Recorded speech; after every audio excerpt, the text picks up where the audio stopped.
Okay, if everybody will get settled, we're going to go ahead and get this meeting started. And we have just one bill today. It is an important bill, House Bill 1412.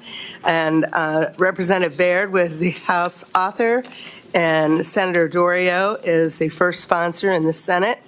And I think what we're going to do today to make it as efficient as possible, there are going to be two amendments that are going to be accepted to be voted upon, and that's amendment number 13 and number 17. I'm going to have Senator Dorio explain those, and then we're going to have Representative Baird actually explain the amended bill, and then we'll have questions from the committee, and then we have several people that want to testify. It looks like it's 25 or more, and so we're going to limit the testimony to 2 minutes per person.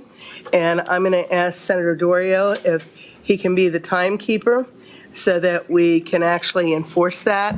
And we want everybody that's here, whether you're for or against the bill, to have the opportunity to speak on what you think, because I think that that's really important.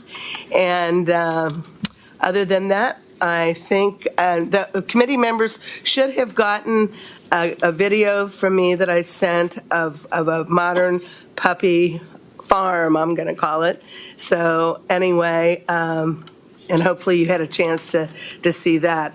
I think most animals would love living in the type of facilities that those are. So anyway, if we can, let's go ahead, Senator Dorio, with you explaining Amendment 13 and Amendment 17. Amendment 13 was brought with concerns from the Sheriff's Association. They felt it was duplicative. This section in the bill is already covered in code in another place.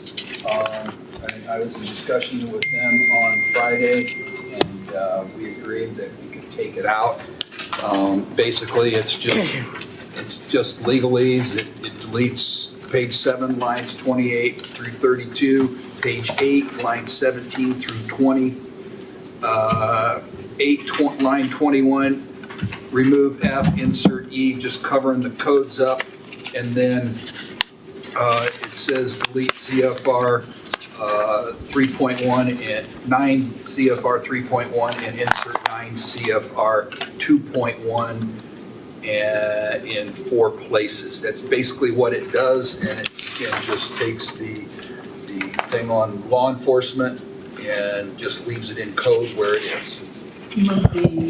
I just have a question, Madam Chair. Is that okay before we move the amendment? Yeah, so go ahead. To Senator Doran. So I just want to be clear. Are you talking about Amendment 13 or 17? Because 17 deals with 13, I'm sorry. Okay. I apologize. So 17 deals with law enforcement. 13 deals with I'm sorry. 17 is the one I'm talking about. I apologize. Okay. So if it's 7, that's why I wanted to ask to be sure that we're It's supporting. 17. He's still, yeah, if I can clarify for everyone, it's Amendment 17, and if you go to page 18 of the bill, it deletes line 4 through 13, which just says an Indiana law enforcement agency shall provide assistance to, and it lists those things, and we're deleting that. Should just let you do it, boss. But No. I just want to make sure that everybody's on the same page, so, Thank you. okay. So, Senator Glick, you had a motion. Move the amendment. Second. Can we take the vote by consent? Consent. Consent, okay. And then Senate Bill 13. Senate Bill, or Amendment. Amendment 13, yes. Yes, Amendment 13 was brought to us by the American Kennel Club and some of the sportsman groups. And as we look at this and talking to other people, APHIS does not inspect hobby breeders anyways. So Yeah, animal, it's with the USDA, animal feed. Dr. Croney? It's the Animal Plant Health Inspection Service. Thank you. Thank you. Okay. And in page 7, we're deleting 28 to 32. Page 17, or page 8, 17 through 20. Page 8, line 21, delete F and insert E. Page 829, delete G and insert F. Page 10, delete lines 13 through 42. Page 14, line 26, delete 9 CFR 3.1 and insert 9 CFR 3.2. Doing the same on 14, line 32, the same on page 16, line 14, the same on 16, line 19, and then we're also deleting page 14, lines 29 through 30, page 14, lines 33 through 39, page 16, lines 17 through 18, page 16, lines 21 through 27, and renumber all the sections consecutively. That is LSA's amendment.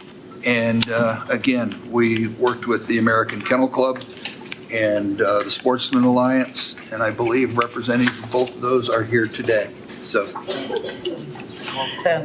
And so, Senator Dorio, basically what you're doing is removing the happy breeding language yes, and doing the renumbering by LSA. yes, Is that correct? yes. Does anybody have any questions on that? Senator, do you, on the hobby breeding?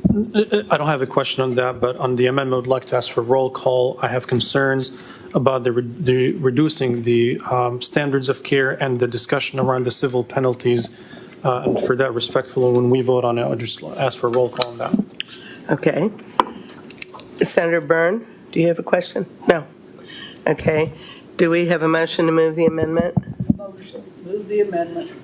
Second, okay, and please call the roll, Kyle. Senator Bro is excused. Senator Kadora. No. Senator Alexander. Yes. Senator Byrne. Aye. Senator Doria. I am sure that Dr. Crumey and COA representing here can explain why. Senator Maxwell. Yes. Senator Toms. Yes. Senator Glick. Yes. And Senator Lysing. Yes. The amendment passed with 7 yeas and 1 nay and 1 excused vote. Thank you, members. Okay, so we're going to have Representative Barrett, the original author of the bill in the House, to explain the amended version of 1412. Thanks. Madam Chair, honorable members of the committee, thank you for the opportunity to present House Bill 1412 to you this morning. Thank you for the meaningful amendments. I think those will go a long way to making this bill a better bill. This bill seeks to establish comprehensive regulations and a framework that promotes responsible breeding and humane treatment of animals in the retail space for dogs within the state of Indiana.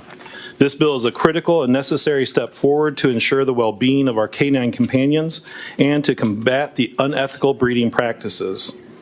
House Bill 1412 outlines specific standards of care for dogs sold in a retail space, covering retail pet stores, animal care facilities, and animal rescue operations. This is to ensure the compliance. This legislation mandates the registration of these establishments with the Board of Animal Health. Furthermore, it introduces specific standards, microchipping, and minimum return and remedy policies. One key feature of House Bill 1412 is the establishment of the mandatory disclosures and warranties for the retail pet stores selling the dogs. This measure is to empower consumers by providing them with essential information about the dogs they are purchasing, fostering transparency and encouraging responsible breeding practices. Also, commencing July 1st, 2025, this bill introduces random inspection programs on commercial dog breeders, commercial dog brokers, and retail pet stores.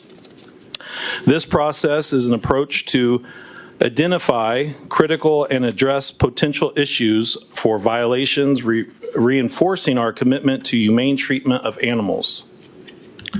I know you'll probably hear today, as we did in the House Ag Committee, from opposition suggesting that House Bill 1412 could inadvertently lead to the creation of puppy mills. However, it is essential to clarify that this bill, in fact, is anti-puppy mill. ASPCA presented in our committee last year, the House Ag Committee, and again this year, and my line of questioning was centered around demand. They admitted that local ordinances do not reduce demand. So I want to reiterate that. Local ordinances do not reduce demand. What this does is it does potentially shift demand to rural areas where our humane societies are already operating at capacity and could potentially create puppy mills in an unregulated space. With that, He can continue. I'm good. I'm good. No, go ahead. No, I'm good. I have some questions. I'll answer questions now or at the end. I'll wait till the end. Okay.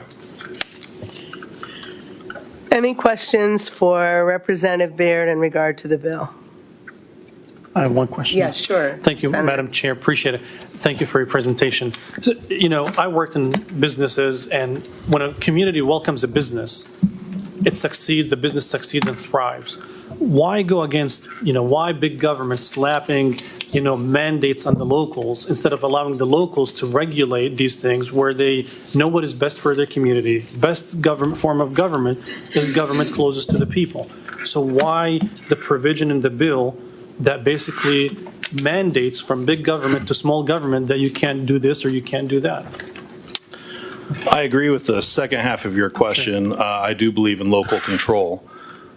What I think this bill is attempting to do is reset state standards. And as I've already explained in my opening remarks, it's the heart of the reason to override the ordinances that are currently in place is to try and satisfy demand where it resides. Indianapolis last year passed one of these ordinances. Sure. And I know that that's going to result in greater demand out in Putnam County and Montgomery County, where I represent, especially if you're not in a city or a town that has an ordinance. It's going to create puppy mills.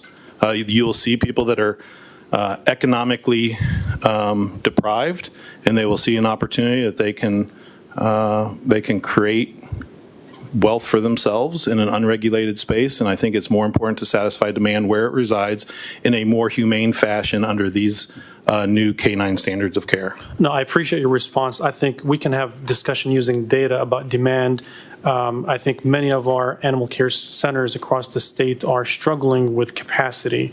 Now, we had a good discussion on this committee last year in regards to choice. And I remember my colleague, Senator Glick, brought up some points about the choice of the consumer and a free market economics, where they can go and how they can find the pet that can become a member of their family.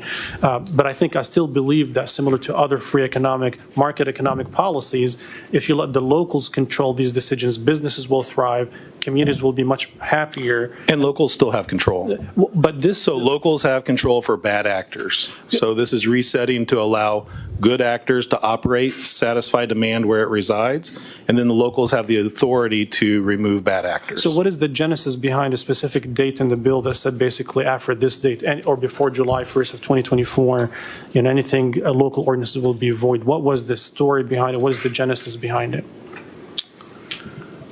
I think I've already answered that question a couple of different ways for you. I mean, it's truly to satisfy demand where the demand resides and to create a statewide regulation to better and more accurately, in a humane fashion, address the retail sale of dogs. I appreciate your response. Thank you, Madam Chair.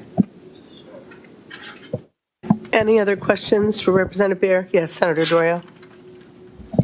Representative Baird,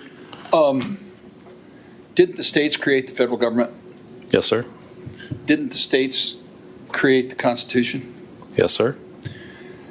And the federal government regulates commerce Yes, throughout sir. the states. So didn't the state of Indiana create local government by naming officials in the state constitution? I'd agree with that line of logic. So, and did the legislature give local government the ability to create a subdivision ordinance? a zoning ordinance and officers to run those. Yes, sir. So I don't believe that I have read anything where the state gave local governments the right to regulate commerce. Is that right? I would agree with that. So would this not be the same thing as telling an implement company they can't sell tractors? Somewhat. I think you could draw a strong parallel there. Or a horse breeder that he can't sell horses? Correct. Okay, thank you. Or maybe, since it's Valentine's Day this weekend, maybe a flower shop can't sell roses, Absolutely. but they can sell any other kind of I'm going flower. to save some money. It's a slippery slope. I mean, in a way it is. I'm not trying to be funny, but No. it's concerning. It really is. I mean, it is, from a true commerce standpoint rather than an agricultural standpoint. I would just add, and this was in my later remarks, that I was a no on this bill last year until I talked to ASPCA in committee and realized this whole problem with demand. And I think you have a strong argument with commerce. My true concern was that demand is being shifted to unregulated areas in Indiana, but I think that you have a strong line of reasoning with commerce as well.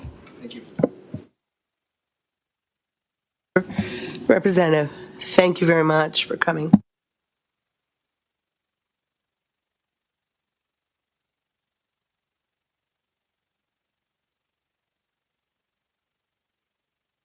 Including some nice photos from one of the entities. Also, you should have received from me this weekend a video of a current active puppy farm. So hopefully you had a chance to read that or to view it.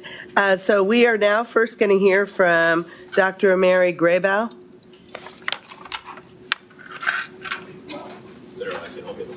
Okay, thank you. Remember, we're trying to limit everybody to 2 minutes just because we want to make sure that everybody's heard. Thank you. Hello, my name is Mary Graybow. I've been a practicing veterinarian for 29 years and involved in vet medicine since I was 15.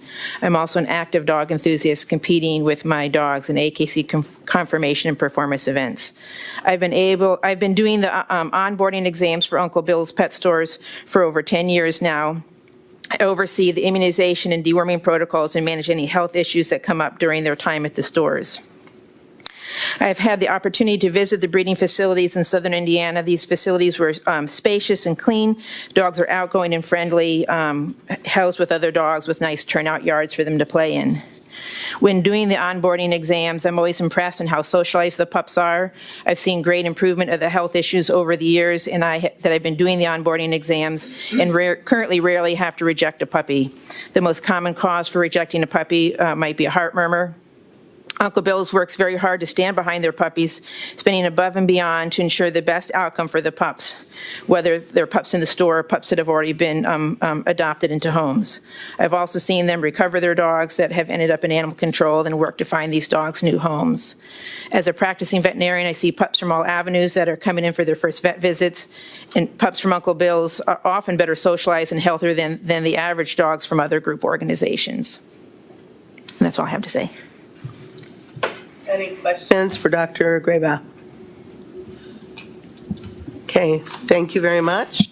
Next, we have Mark Schublack. Mark Schublack, from staff.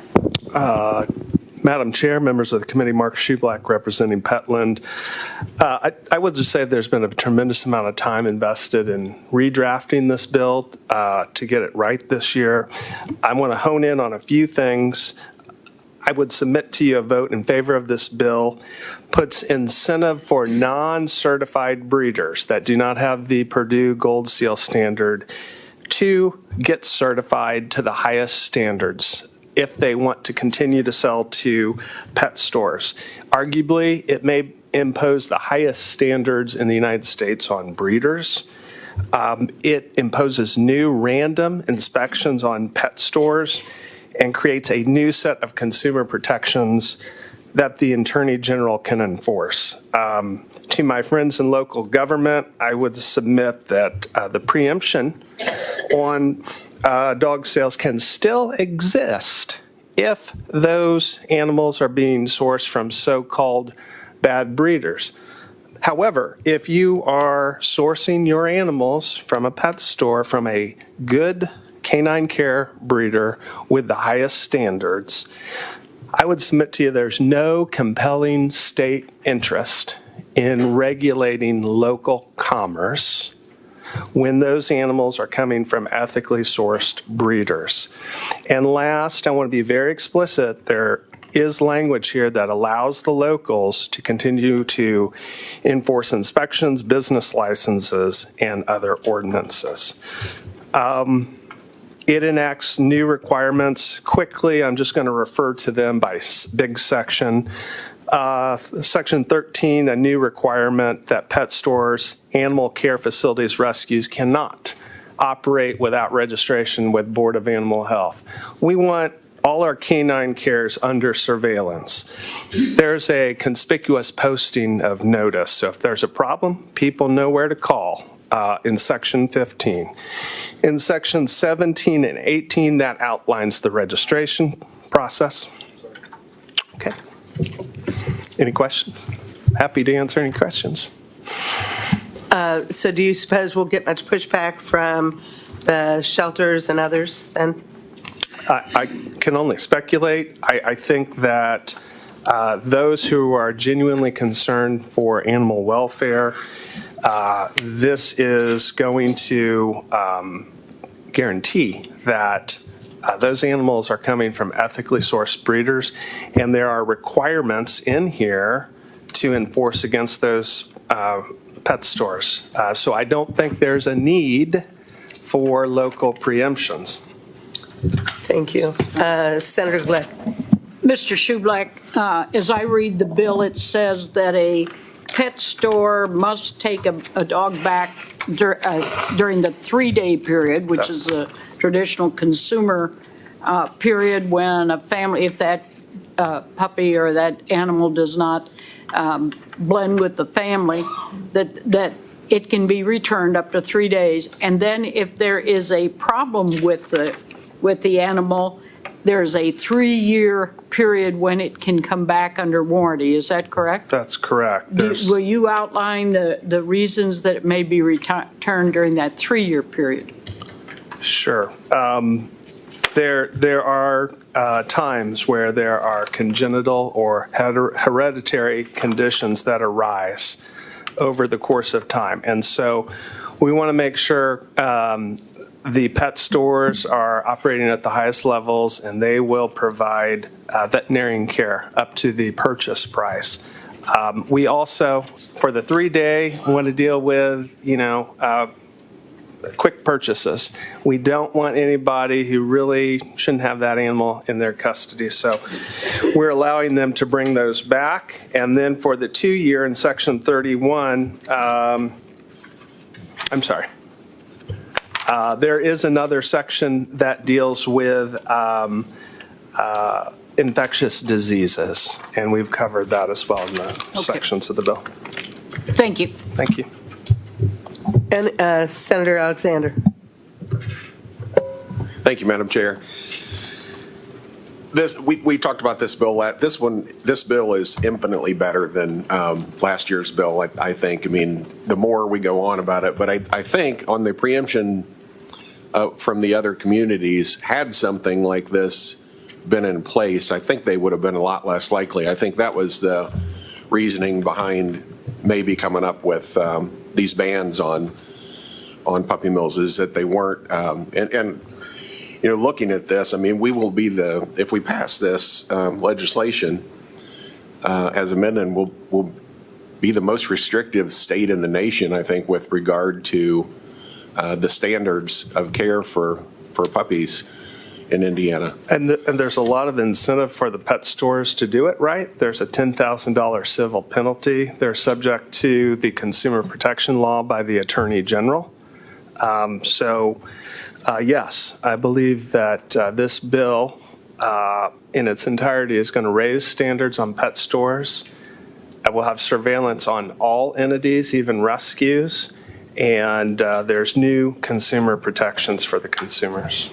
Let me follow up just with one more question on that. The pet stores are actually in favor of these much greater restrictions, and I think maybe even some of the pet stores were doing a lot of this stuff or today doing a lot of this stuff already. Some of them were doing it voluntarily, that's for sure. Okay. But in exchange for the privilege to continue to operate, selling dogs from ethically sourced sources, the pet stores are fully supportive of all these new requirements.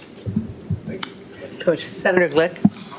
If I'm reading the bill correctly, this $10,000 fine can be levied for the breeders, the commercial breeders, the pet stores, and would it also be the commercial dog brokers as well? So those are the people who would furnish like would have 500 dogs or more? There is a requirement, $10,000 penalty on the pet stores. There is a $10,000 penalty on operators, and I'm going to defer that section to Board of Animal Health. I don't want to. Does that apply then to the adoptive groups, those that pick up strays or receive animals? Yes. In the locality? So if they don't have commercial standards, then they could not sell to a pet store they could not place animals through a pet store unless they abided by the regulations in this bill? No, I think all we can say in big section 18, there's a $10,000 penalty that could be assessed to animal care facilities or animal rescue operations if they don't file the registration statement with Board of Animal Health. All right. Thank you. I have one question, and that is, can a rescue operation, if they want it, sell to a pet store? Not sell, place. Here's the answer to that currently. I think rescues do partner with pet stores, and they adopt dogs in pet stores. I have one question, Madam Chair. Thank you for your testimony. Last year, I think we had discussion about those who will never follow the letter of the law, and we had concerns about those who would be selling puppies off of the internet. Yeah. So if this bill is going to deal with the demand in unregulated counties, how does this bill deal with those who might be selling directly to consumers over the internet without following any of these standards? Yeah, I guess what I'd say to you is rescue shelters are not right for every family. If we ban pet stores completely, those sales are going to go elsewhere. And in states where this legislation has passed to ban pet sales, it goes to the back of a pickup truck or the internet. And so I think allowing that choice in the marketplace, I'm not going to say that 100%, it's not going to push it to those gray market areas, but it helps. No, I appreciate it. My question was more specific, not necessarily on the ban, but more of how does this bill currently, in its current drafting, regulate bad actors who might be selling puppies off of the internet to consumers in Indiana in counties that are currently not regulated before the passage of this law? Well, we can argue maybe this bill doesn't go far enough, but at least it's raising the standards on the reason for these preemptive ordinances. And maybe there's more work we can do in the future. Appreciate it. Thank you. Thank you, Madam Chair. Thank you, Mark. Okay, next we're going to have Lori Wilson, owner of Uncle Bill's. Good morning. My name is Lori Wilson. I'm the CEO of Uncle Bill's Pet Centers. Animal care standards are very important to me, and with this bill, we can achieve the highest standards and produce ethically and humanely raised puppies. House Bill 1412 will make Indiana the best place to get a companion animal of your choice with healthy genetics that come with a 2-year warranty and highly socialized puppies from an accredited program, Canine Care. If anyone is against House Bill 1412, one should ask why. Why would anyone be against regulations and standards to raise the quality puppies people are looking for? Why would anyone be against holding pet stores and breeders accountable that allows Hoosiers a choice in what family member they want in their household? We've had countless service dogs that have come from my organization with the help of Donna Chandler, an author and certified canine behaviorist, to help select the right puppy. Because we have families that come in and not exactly knowing what breed they want and what breed is right for them. Taking away regulated business and pushing consumers to a black market to get a puppy makes no sense. Taking away a third-generation, Indiana-only business providing quality pets and pet supplies with the warranty and resources at a storefront makes no sense. We employ over 110 Hoosiers that range from entry-level positions, high schoolers to getting their first jobs, to long-tenure corporate office positions that take care of Hoosier families in our local economy. Currently, Uncle Bill's has 3 licenses. We're a member of BOA. We're USDA licensed. And third, we have local animal control licenses. As a matter of fact, we just paid $300 to Fort Wayne Animal Control, and we were just inspected last Wednesday, February 7th, totally unannounced, and we passed. We also hold a license that we pay annually for Marion County. Today, you'll likely hear about exercising your home rule from the opposition. I am all for home rule, except when it takes away a local family-owned business that wants to play by the rules as outlined in this bill. I am not for a national organization with national funding trying to take away a 6-store chain that was started in our great state in 1985 by my grandfather. Any questions? Any questions for Lori? Thank you so much. Oh, Senator Doria. Lori, I would like you to tell me your experience when Senator Buchanan dropped into one of your stores. Oh, absolutely. So I invited Senator Buchanan in, I think it was September, October of last year. And, you know, I wanted to be transparent. We just built a new Zionsville store in his area. So I invited him down and we went through, he pointed to a puppy and I pulled out a folder that we have, you know, everything from sire and dam information, breeder information, date of birth, immunization records. And in that was a Canine Care puppy. The folder included sire dam pictures, and it also had a picture of the facility that the puppy came from. And there's a QR code. You can actually go on in 60 to 90 second infomercial of how, you know, where this puppy was raised and the family that raised him. So he was very impressed by what he saw and the transparency that we do include for our consumers to be comfortable. We are very transparent. We're open door. Being USDA, you have to be open door. So we are very picky. I actually go to any of the kennels to make sure that they are exactly what we want them to be and need them to be able to source humanely and ethically raised puppies. Thank you. My pleasure. Senator Alexander. Thank you, Madam Chair. I guess I would just add on the earlier comments that I made, you're an actual pet store owner, so why would you come and put a set of restrictions that is very high, I guess, in my opinion. And again, no offense to Senator Doria because he sponsored the bill last year, but this bill, and I guess this is part of the process we go through, is we improve these bills through all of the testimony and back and forth on the sides of the house. But why would you, as a business owner, come forward and support greater restrictions? For sure. I mean, and that's a great question. But my family, you know, since we've been doing this, 1985, my grandfather started it. It's very important that we feel that our consumers, our consumers rely on us. They rely on me. I have to sleep at night knowing these came from good, you know, healthy places that I can put my name on and say, yes, this dog did come from this exact environment and be okay with that. So that's very important that we have the regulations to make sure that people are comfortable. To be USDA, we can sell ferrets, sugar gliders, hedgehogs. You have to hold that license. We've had that license since 2010. But yeah, open door policy with all regulations. It's just important that we have that governing body to make sure our consumer feels that this is the best puppy that they can buy. Of course. I have one question. Senator. Thank you for your testimony. How many businesses will be impacted by this legislation in the state?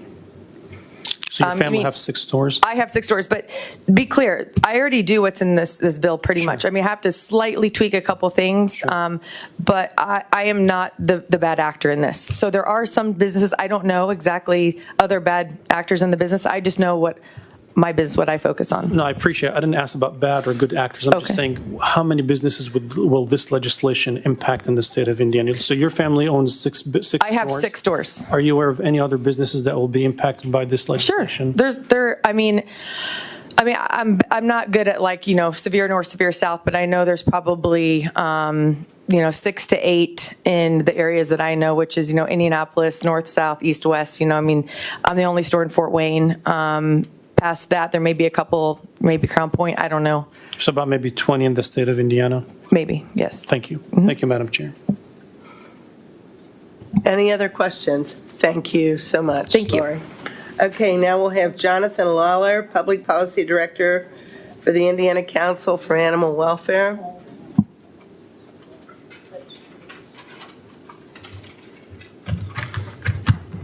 Thank you, Senator Lysing and esteemed members of this committee.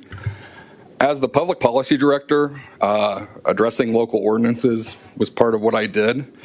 And I, too, am one that is all for home rule. The problem that we faced as an organization, using our veterinarians and our animal welfare experts, is often local governments refuse to meet with us. They would not take our data. They would not. They would not look at other legislation that we had as a possibility instead of just an outright ban.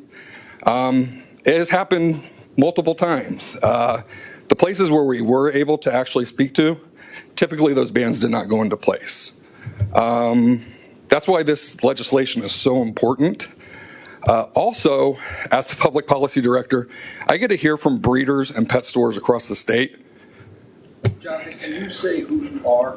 Yeah, Jonathan Lawler, Public Policy Director, Indiana Council for Animal Welfare. Sorry.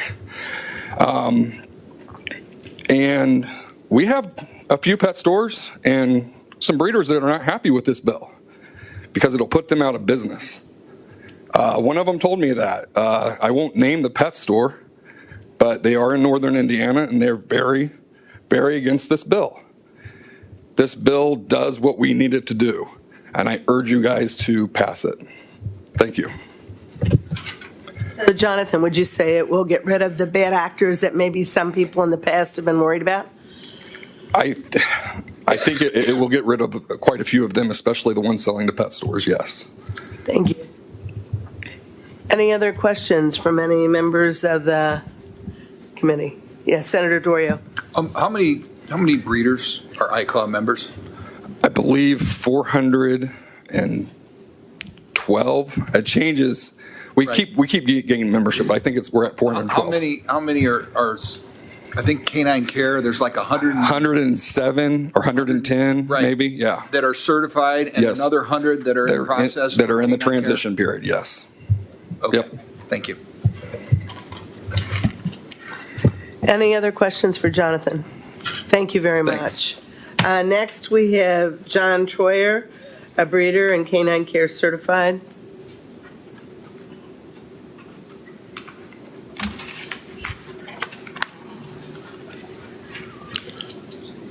Good morning, Madam, and the rest of the senators. Thank you for the time and for everything you do for Indiana. My name is John Troyer. Been in this industry for about 25 years. And I started with, I was an animal lover, but not really we grew up in a farm, so I liked dogs, but it was an outside dog. You know how that was, running the livestock.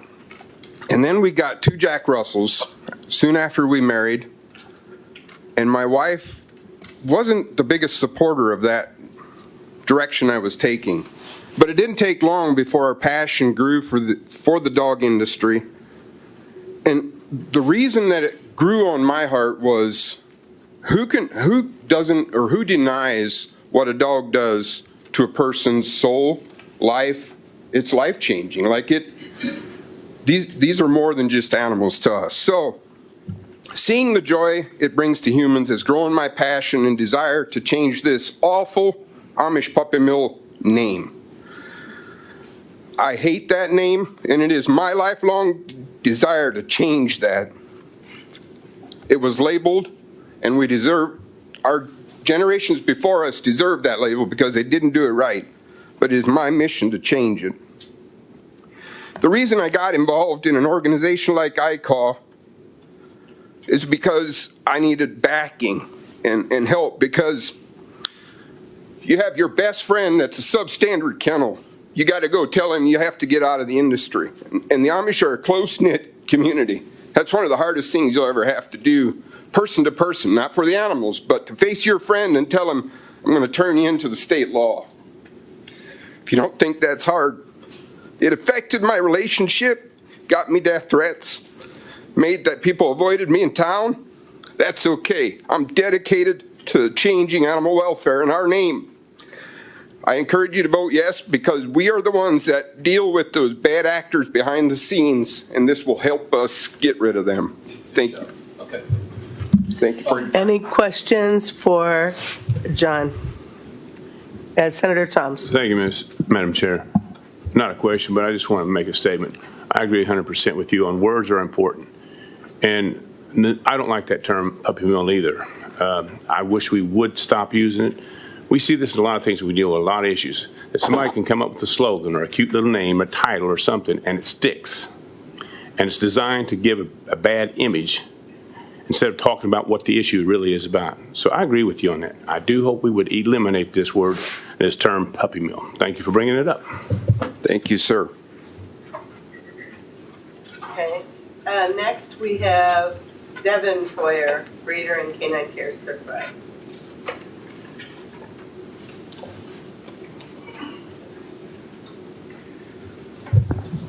Thank you to Senator Lysing of committee to listen to us. My name is Devon Troyer.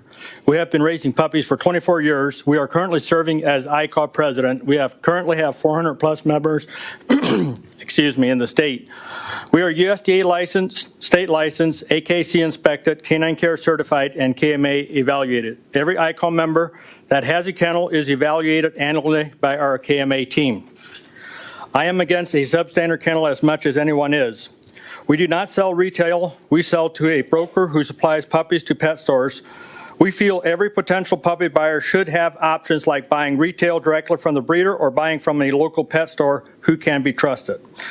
That's why we feel this bill is very important to have buying standards for our pet stores so the end consumer can feel good on where the puppy was raised. We are Canine Care certified since 2020, which is a scientifically backed entity. We are audited annually by Validus, which is a third-party auditing firm not affiliated with Purdue. Our vet is on site at least once every month. All our moms are rehomed at 6 years old or before. Our adults have the option of exercising daily. We stand behind our puppies. If there is a congenital defect on our puppies, we take them back. We don't want any of our puppies ending up in a shelter. We understand there is a bad apple in every entity, but we as ICAW do not support that. With this, we acknowledge there is less chance to be scammed if you buy from a puppy from a pet store that you can see, hold, and cuddle than from a puppy that wants to come to your home. That's all I have.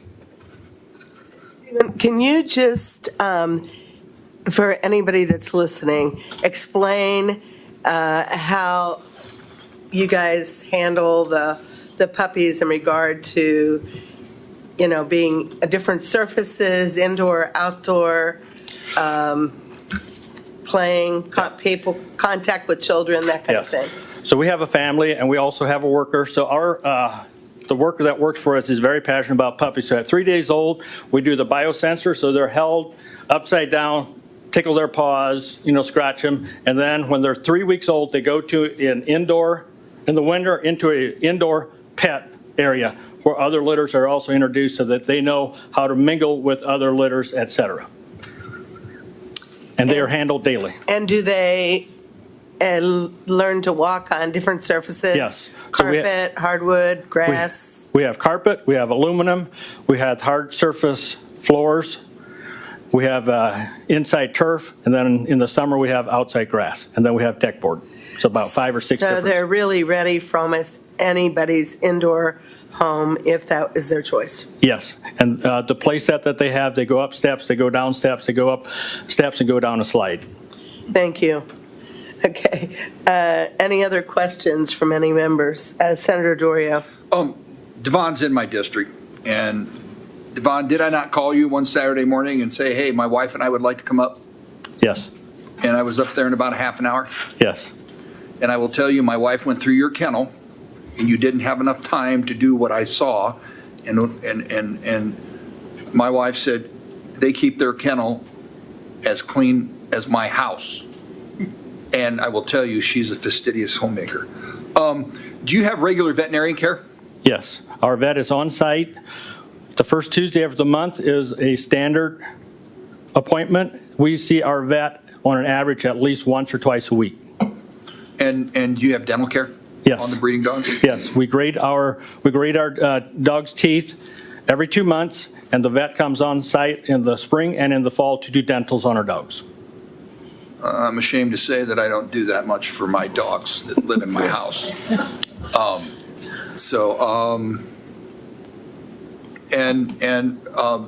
Did I not call you and say a woman from an organization would like to come and see your kennel? Yes. Okay. I think she still does. We just couldn't make that time. Yes. So, thank you. Thank you very much. Thank you. Okay, Nathan Wagler. Nathan is an ICAW breeder liaison, Canine Care Certified, Southern Indiana. Yeah, my name is Nathan Wagler. Been helping ICAW with their onboarding process for Canine Care and to become a member since about 2018. And I'd like to first take a minute to appreciate the passion that's been showed here this morning. This is an emotional subject, and I appreciate you guys taking the time and consideration and hearing all this. So I'd like to bring up a few different points. One being, when we look at who's opposing this bill and who's supporting this bill and how it will affect both parties, right? And if you take a look at who's actually affected by this, who will have to do more, may cost them financially, maybe more work in their kennels, that's the group that's here supporting this bill. That's the group that wants this to pass. Okay, I want you guys to keep that in mind. And then in our industry, we often, a day-to-day basis, questions will arise about the welfare of animals, right? And we often allude to a slogan that what's best for the puppy, right, or what's best for the dog. And if this bill would actually boil down to that question, would we vote yes or no? And that's all I have. Thank you, Nathan, if there's no questions. Thank you very much. Thank you. Next, we have Jackie Volk, General Manager of Petland and Maryville.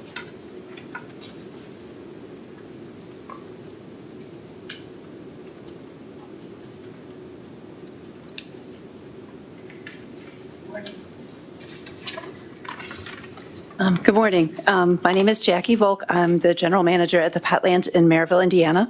I've been there since 1992. Because of their mission statement, Petland enhances the human-animal bond and provides lifelong companions for our customers, culture, commitment to happy and healthy pets. I'm here to support House Bill 1412 because I know the high standards we strive for at Petland Maryville. And after 30 years in this business, I believe the Canine Care Certified program should be a standard for all pet stores to hold themselves to. We've visited several Canine Care Certified breeders in October. They have beautiful open play yards, fun obstacles for the puppies to play on. They're clean, well-kept kennels with access to outside. I watched a Chihuahua breeder bring his pups out. They ran out with excitement. They were jumping all over him. They were really happy to see him get their treats.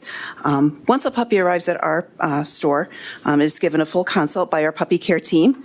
They're looking at overall condition of puppies, the eyes, gums, color, coughing, looking for anything like that.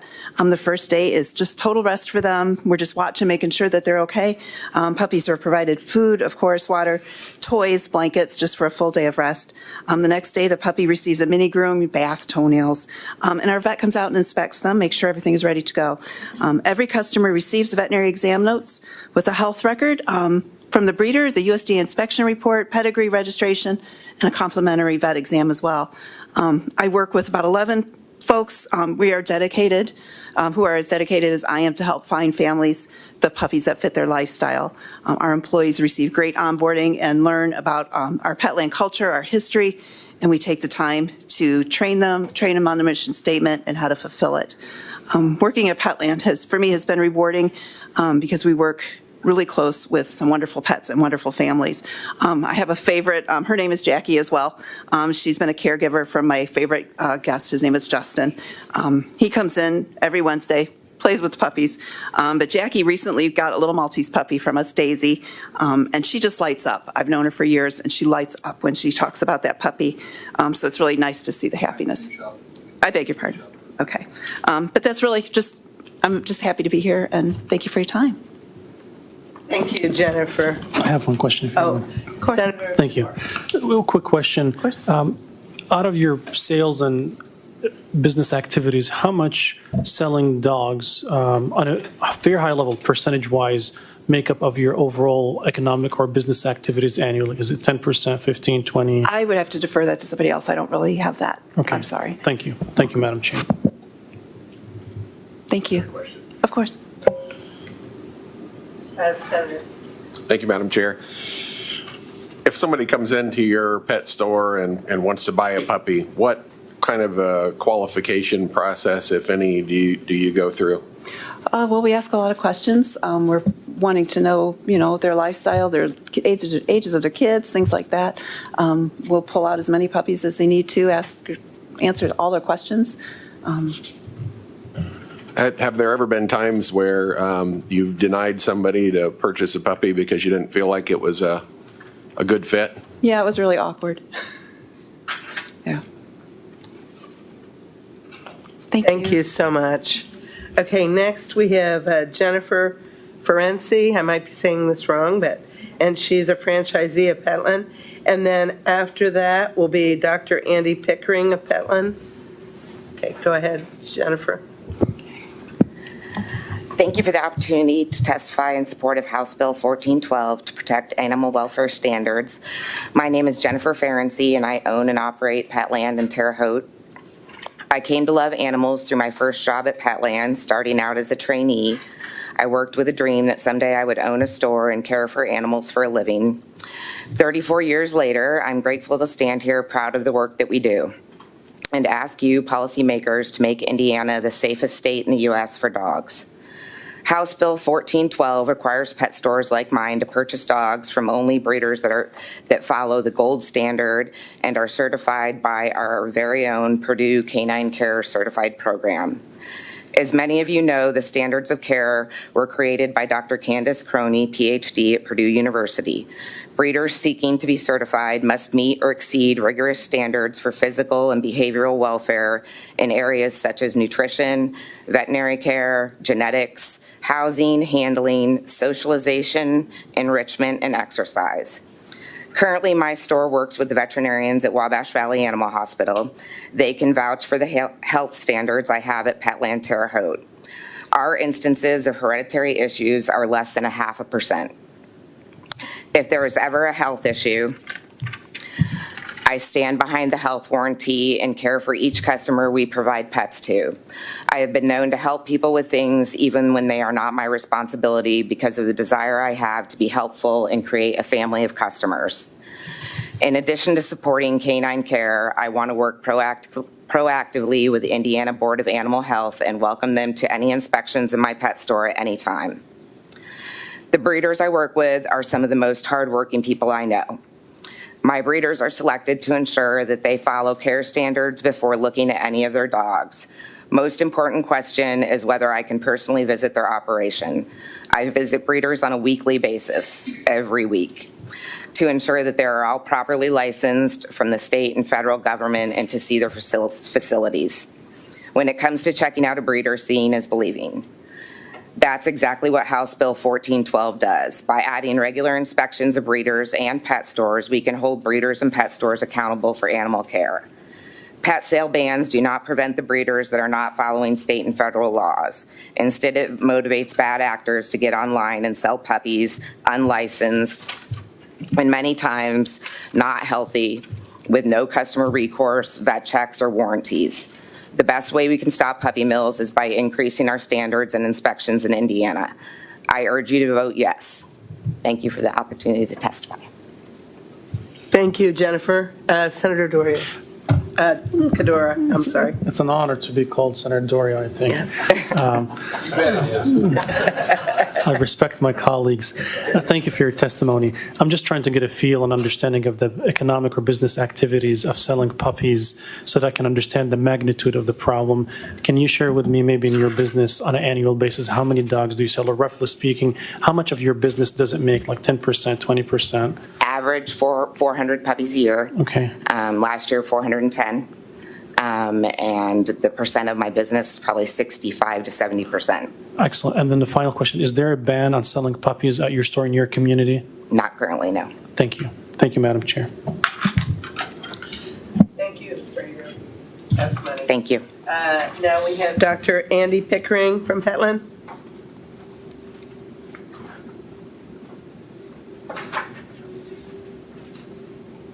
Hello. And next will be Elizabeth Kunzelman. Okay. I'm Dr. Andrew Pickering. I'm a graduate of Purdue University School of Veterinary Medicine, and I opened Wabash Valley Animal Hospital in Terre Haute, Indiana in 1974. My friend Bob Williams opened the Terre Haute Petland store in 1989, and Jennifer worked for Bob from that first day the store opened and has become owner in 2006. And I have been their consulting veterinarian for 35 years. When the store first opened, puppies were shipped to the store. And as a Petland's consulting veterinarian, I perform physical exams on each puppy on arrival at the store. When Jennifer purchased the store, she began working towards a goal of choosing and transporting 100% of the puppies herself. And about 5 years ago, she was able to realize that goal. And this is also when Jennifer started buying most of her puppies from Canine Care certified breeders. Someplace around 2015, Purdue University's Dr. Candace Croney developed the Canine Care certified programs for breeders. This program educates kennel owners and their employees on veterinary care, nutrition, genetics, housing, handling, socialization, and exercise of both their adult breeding dogs and all their puppies. That CCC program addresses most of the common problems that puppies may have. Jennifer is committed to driving to these certified CCC kennels so she can pick out the puppies she wants to sell. Wrap up, Doctor. Okay. For many of us, having a dog makes life better, and we all want our pets to live a long, healthy life. Based on my experience, Canine Care certified kennels provide socialized, happy, and healthy puppies. I respectfully ask you to vote for Indiana Bill 1412. Thank you. Thank you, Doctor. Any other questions? Okay, thank you. Now we'll have Elizabeth Kunzelman, Vice President of Legislative and Public Affairs for Petland. Good morning. Good morning, Chairman Leising and committee members. My name is Elizabeth Kunzelman. I'm the Vice President of Legislative Affairs for Petland. Unfortunately, there's been a lot of unnecessary focus from animal rights activists on Petland, so I'm here to say this bill isn't about us, it's about high standards of care. I am in support of HB 1412 because it supports and promotes Purdue University's Canine Care Certified program. I support it because it holds pet stores like us accountable and it provides clear protections for consumers. What I'm handing out now is when this bill was first filed, there were ads targeting the House Agriculture Committee, and that's what's on this first page. And it says that these are Petland breeders. And we went through all of our records through 12 years, and no Petland stores in Indiana bought from those breeders. If you go to the next page, it's the ad that targets the Senate, and some of you may have seen it. It's a picture of a dead puppy. And this was something that happened in 2018, 6 years ago, in the state of Georgia. It was a rare freak accident where a puppy choked, and they couldn't obstruct, or they couldn't clear the airways, and the puppy died in the store. They called the vet. The vet said to put the puppy in the refrigerator so that when they got it on Monday, its body was still preserved. At that time, there was an HSUS operative in the store that took pictures. It was a really rare freak accident. Georgia Department of Agriculture came out and inspected. I've been here 16 years. I've never, ever heard of anything like that happening, just a rare thing. But the fact that they are using this to try to oppose this bill is frankly disgusting. It has nothing to do with it. When you go to the third page with this puppy, when you click on all the ads, so if you're a consumer and you click on these ads, it takes you to this page where it says to call your legislator, click here to get the phone number, write your email. This photo is from 2016, North Carolina illegal breeding operation. No place we would have bought a puppy. Nothing to do with what this bill does. And then the last page shows you that all of the pictures that have been targeted in Indiana are from this same North Carolina illegal breeding operation from 2016. So my point is that, I'm sorry, yes, I'm sorry. My point is that they're muddying the waters of what the intent of the bill is. The bill is to increase animal welfare standards. It doesn't matter what happened 10 years ago. This is about what happens moving forward. And you have to ask the opponents, how does increasing standards harm puppies? So I'm in favor of this bill, and I thank you for your support. If anybody has any questions. Yeah. Elizabeth, I do actually. It's disturbing to me that they were alluding that those were Indiana pictures. Mm-hmm. Yeah, well, the pictures, yeah, they say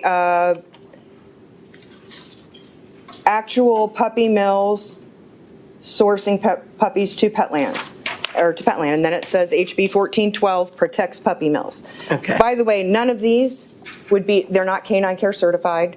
One of them's not even USDA licensed. So none of these would be, this actually would protect us from sourcing from any of these breeders. Okay. Senator Dorio? Senator Or Thomas? Okay. Thank you, Madam Chair. I'm interested in that because I see these commercials on TV with these images of these dogs, and they're playing Silent Night and things like that with it. And if I'm not mistaken, these pictures of these dogs, I've been seeing the same pictures for several years. Yes. These are, I mean, these pictures here go back 2006. We've seen pictures back from 2007. Yeah. They're old recycled pictures. Right. And yeah, those places probably still exist, but this bill makes sure that our stores in Indiana are not sourcing from them. Kind of deceiving the way you. Yes. Thank you. Mm-hmm. Senator Doria. Yeah, so as the pet store's been open year after year, are you guys getting better each year? Absolutely. Absolutely. Did you ever have any problems in the past? Of course. Of course. I mean, the carnival industry, you think about how that's changed over the years.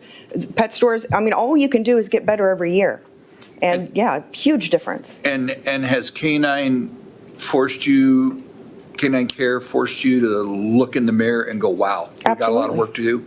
Well, we're already sourcing at 30%. Right, but when yes. Canine Care first came out. Mm-hmm. Yeah, we applauded it. Okay, thank you. Absolutely, Any other questions? Thank you, Elizabeth. Thank you. Next, we have Donna Chandler, and following, we have Cindy and Todd Luch. I don't know for sure how to say it. Luch, I guess. But first is Donna Chandler.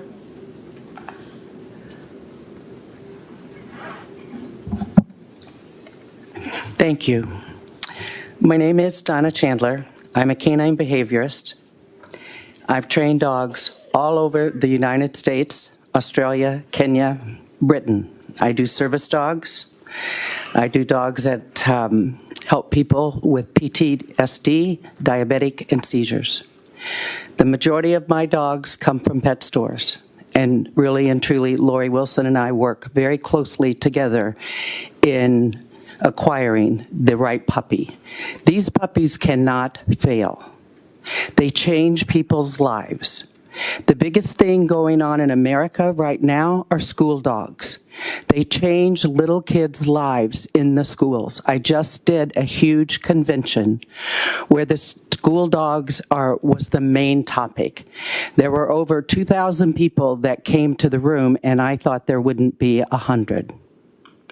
It is amazing what these dogs do. Many dogs that are in rescue programs have been abused. That's why they're there. They go to training programs that use pinch collars and choke chains. And before you know it, these dogs become aggressive, and the next thing you know, they're in a shelter. Can we change those dogs around? Can we turn them around? You bet. But it takes somebody that does positive reinforcement. That's why all service dogs have to start from puppyhood. They cannot fail.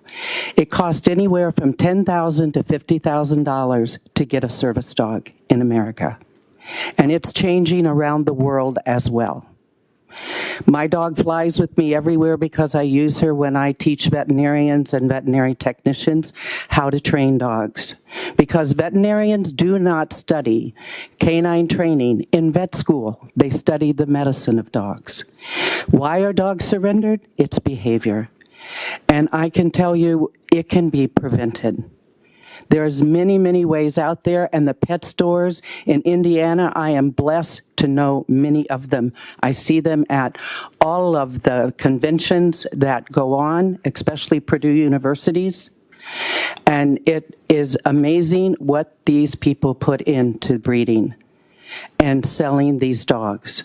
They don't want you to have a bad dog. They don't, and you know what a puppy is going to be like at 8 to 10 weeks of age when it's temperament tested. You know. You know if it's going to be busy, and a lot of people like busy dogs. People like to hike. People like to do a lot of different things, the hunting dogs. There's so many different things out there. And these puppies can go on and have incredible lives. So I am all for this bill. I hope it passes today. Questions? I do have one, and I guess it listening to you, it made me think back that I bought a puppy St. Bernard from an individual, and it looked just like Beethoven. If anybody's seen the Beethoven movie. Absolutely. This puppy was just an image of it, but it was just a puppy, and it was the most active puppy of a litter. That wasn't smart, was it? You know, well, I don't know if you like to jog, if you like to hike, it probably would have been the perfect dog for you. My. I can tell you it was an outdoor dog, but because we have a farm, but when it would stand on its hind legs and put its paws on my kitchen windowsill on the outside and watch me when I was cooking. Yeah, it was fun until I decided that for other people that it didn't know that came in my driveway, it would try to put its paws on them. So it probably wasn't a good idea. So, I guess there are certain rules like that. If people are buying from a reputable dealer or person that would say, hey, how active a dog do you want? Right? Well, that's true. And I work with a lot of these pet stores, and I work with Lori Wilson, and I temperament test puppies there all the time because I do hundreds of service dogs. They cannot fail. And everybody wants a certain thing. And not everybody wants a big dog to be a service dog because little bitty dogs make incredible service dogs. Is that right?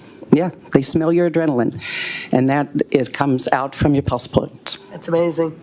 Well, thank you for what you do. I'm sure you're helping a lot of people. Senator Doria. You made a statement, and I don't want it to be misconstrued. It kind of sounded like all rescues and all things aren't doing a good job.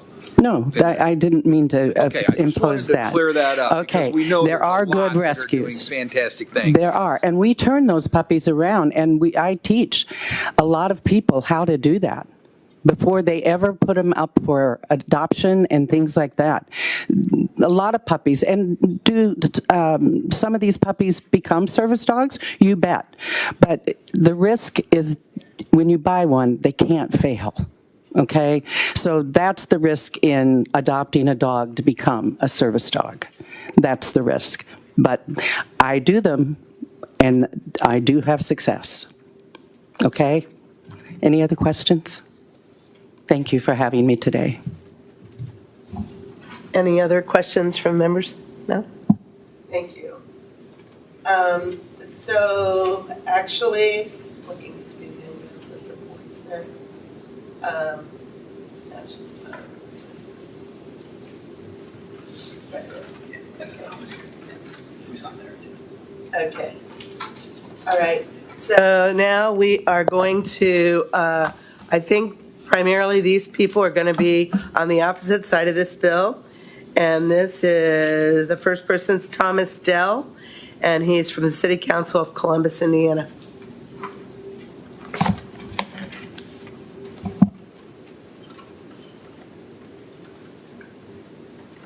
Thank you, everyone. My name, like the chairman said, was Thomas Dell. I'm a city councilman at large for the city of Columbus.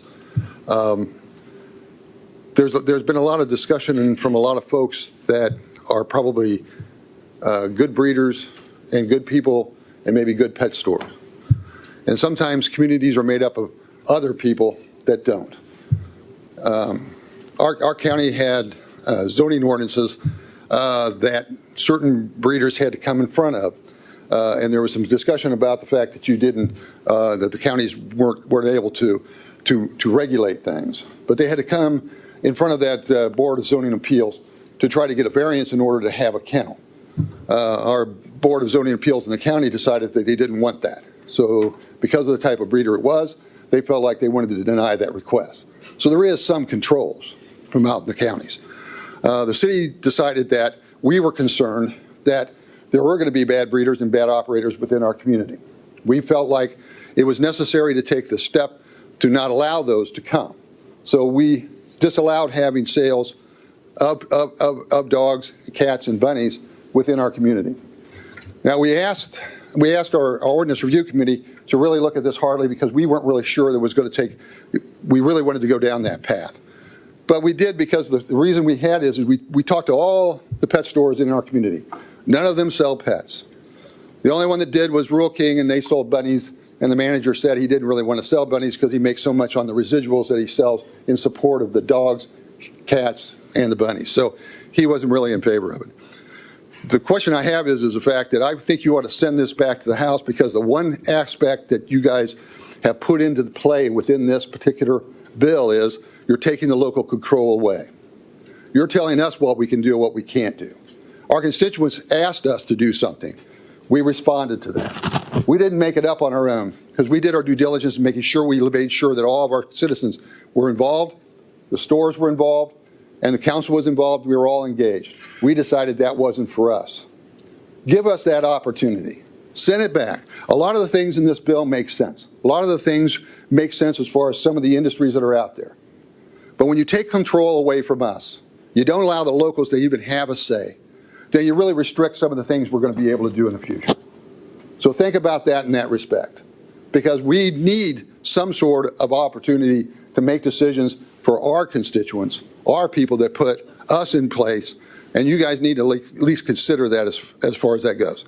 Thank you very much. Yeah, I just want to ask you, Mr. Dell, Sure. Are you a businessman yourself? Yes. So have you ever been restricted Yes. to what item you can sell within your business? Well, during COVID I was, but that's a whole different story. That doesn't But we're count. talking about something other than a product that I would sell in my store. I'm a third-generation retail businessman. I sell soft goods. We're talking about breathing, living animals.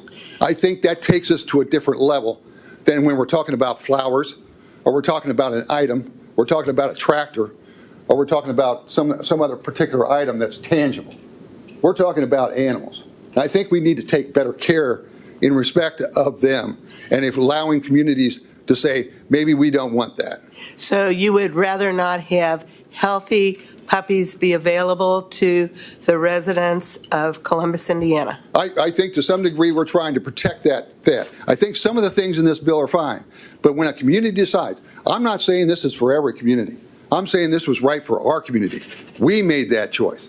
Let the communities decide that on their own. Not every community is going to do that. You have some things within this bill that make sense, but there are some things in there that when you take the local control away, then you're telling, Big Brother's telling the little folks what to do. I think So you ought where to do be you careful. think the people in Columbus, Indiana should get their puppy? Well, to most of them, they get them through shelters because that's the affordable way for affordable people to get animals, okay? And all of our shelters, whether the Humane Society or our animal services people, do an extremely good job of taking care and making sure we screen them extremely importantly. So we're kind of doing that for the affordable fans. If somebody has unlimited resources, they're going to pure breeders, and they're going outside of the system anyway. So they're going to other states and other places, maybe within Indiana, and getting purebreds. But then they can afford that. But there's a lot of those folks that can't afford that. So we provide that by having an animal, Humane Society, and we also have an animal service things that provides some of the more affordable dogs for some of the other people. We've had people testify before that many of the dogs populated through shelters are pit bull, part pit bull, that kind of thing. Do you find that is true in your shelter? The numbers could vary based on on what we actually end up having to intake. But you've also put we're getting restrained as far as what we can actually do. If you don't allow us to keep those things in that pipeline going, our animal services and the Humane Societies will never be able to keep up.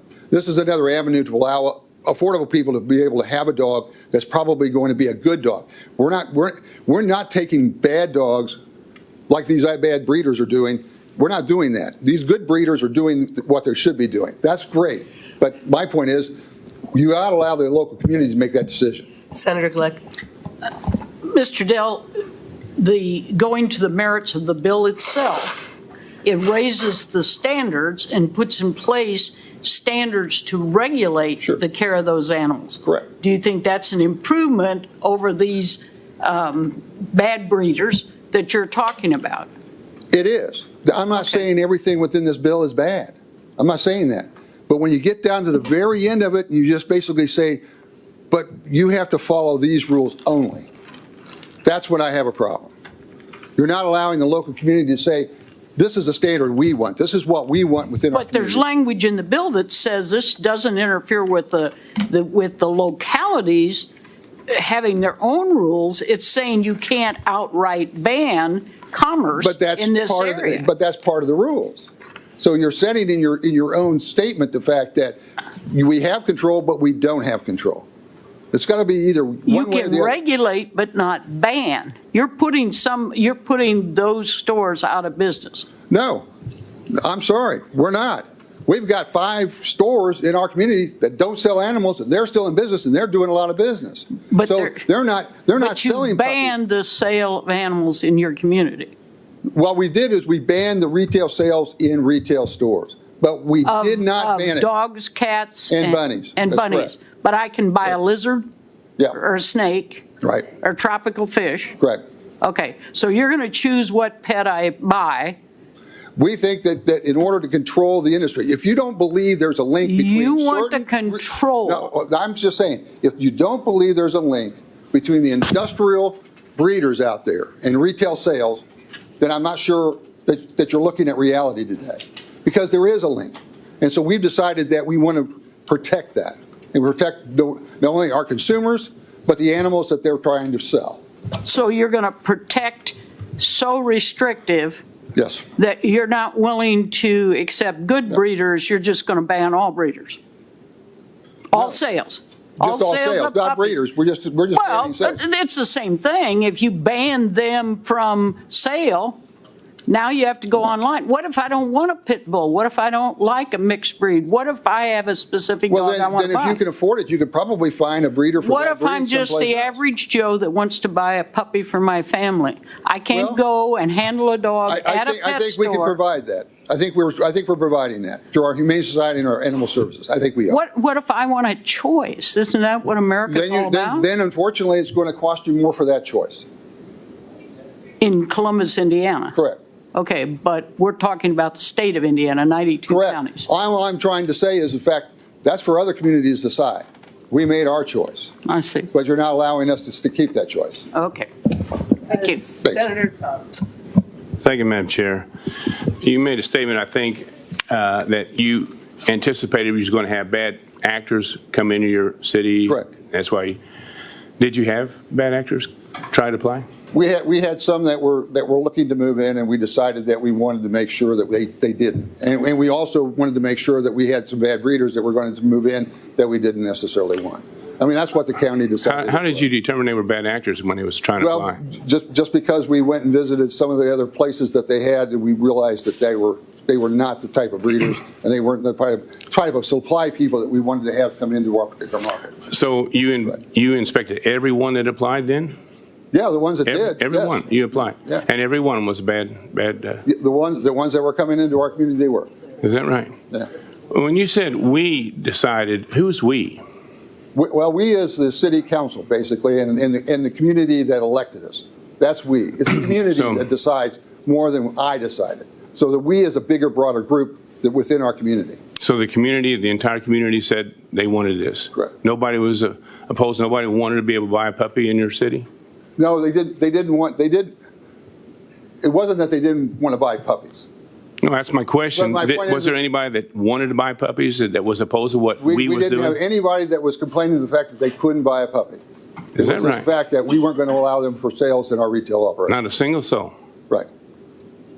That's amazing. Yeah. Senator Byrne. Thank you for your testimony.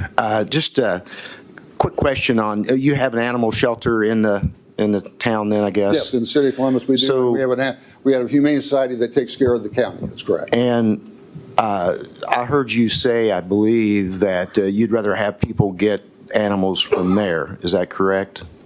We want to keep, well, because we need, yes, that is correct. We would like to see people adopt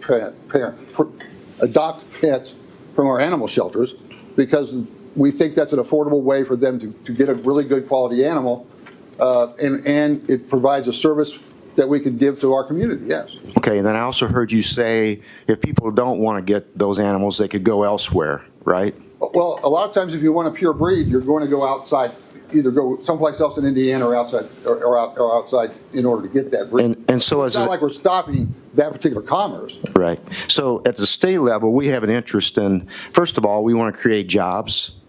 We like to collect taxes in all this, and I would believe your town would too. So, I mean, I think that's where the interference part is at. I'm for home rule, but when you have government telling somebody that would maybe want to come into your town and operate a store under good practices, you're absolutely saying don't come to Columbus. Or somebody from outside the state want to come in and sell in your town, you're saying, no, we don't want your business. That's where I believe the state has a little interest in this, because, we're not saying you can't regulate this business, but just to say no to somebody that would be a good actor right off the bat, that's what your policy is. And I think that's where I have to sort of draw the line. I'm for the free market to work, and I believe you're not allowing it to work. And maybe in my mind too, you're not wanting the competition from your animal shelters for a pet store to come in there. So, and not everybody wants to go to the animal shelter and get that. So to me, it's we can get more revenues by allowing this to take place in your town, but you'll have all the regulations with all these good players. So that's where I just have a little push on what you're saying that's unfair. I respect your opinion, Senator, but the point of it is we still have animal stores in our community that are still thriving and doing very well. So we haven't eliminated, stores and commerce. Those people are still there. They're still working. In fact, they work with our animal services and our humane societies to foster them and do programs and stuff to help foster more and more things. They don't sell any pets. Yeah, but they don't sell any dogs. They don't sell any cats, or they don't sell any bunnies. But they're still in business. They're still doing really well. We haven't stopped them from coming in. We're talking about, national brands that have come in and still operating. So we haven't eliminated pet stores. Yeah, well, you're eliminating the sale of an item that I believe should be unfair for that regulation Well, to if take we were place. completely eliminating the whole industry, that would be one thing. But we're not. They found a way to make money without not having to sell the actual product. So they sell other products that support that particular product in their store. And for most of the retail stores here, I haven't heard anybody that's told us exactly how much of their sales are related to the actual item, the animal being sold, or how much is actually. 60%. Well, with 60%, that's one. That's one. Yeah, but how many? But with these other stores that are only selling those products, that's 100% of their business. Yeah, but and they're thriving. My point is you're preventing revenue to take place in our state, which gives us more tax dollars for a sale, and also a person to possibly be employed. So that's the reason why I support the bill. But I appreciate your. I only want to say the fact that we're one town in a lot of towns in the country. We're not talking this is right for every town. We're just saying allow us to have the opportunity to make that choice ourselves instead of you making it for us. That's all I'm going to say. Mr. Dell, are you on the Animal Shelter Board in Columbus? I was.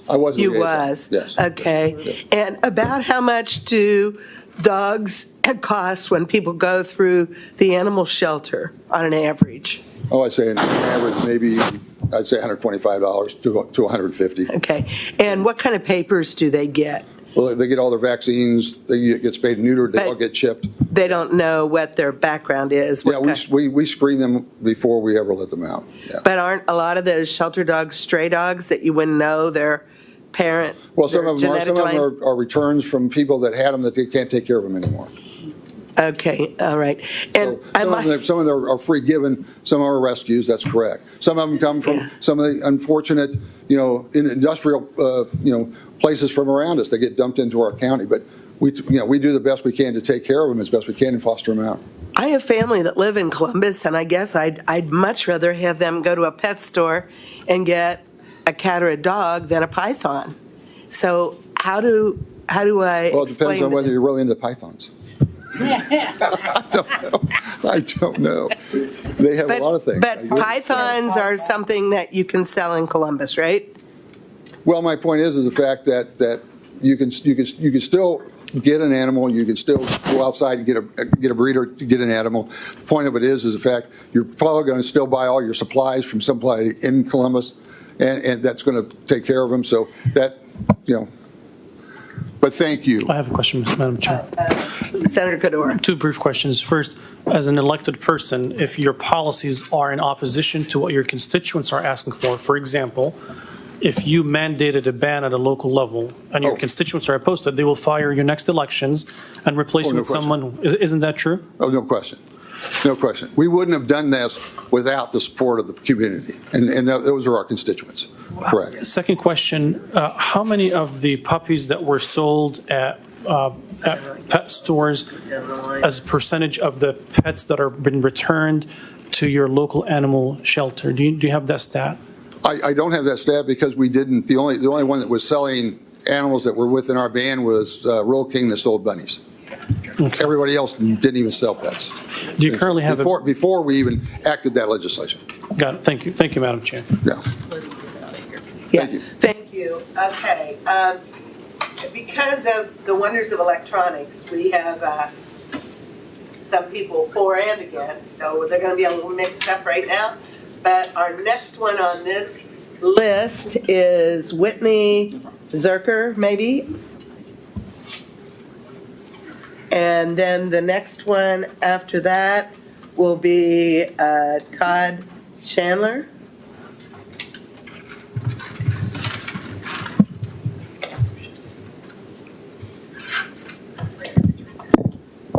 Hi, my name is Whitney Zerker, and I'm a prospective student at Purdue University's College of Veterinary Medicine. And I'm here to tell you why the Canine Care Program has no place in legislation. On January 28th, my fiance and I went to Happiness's Pets to buy a puppy. All puppies came from breeders that were Canine Care certified.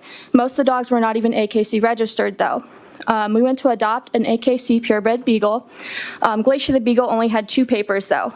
They had their Purdue Canine Care certificate, with the kennel they came from on.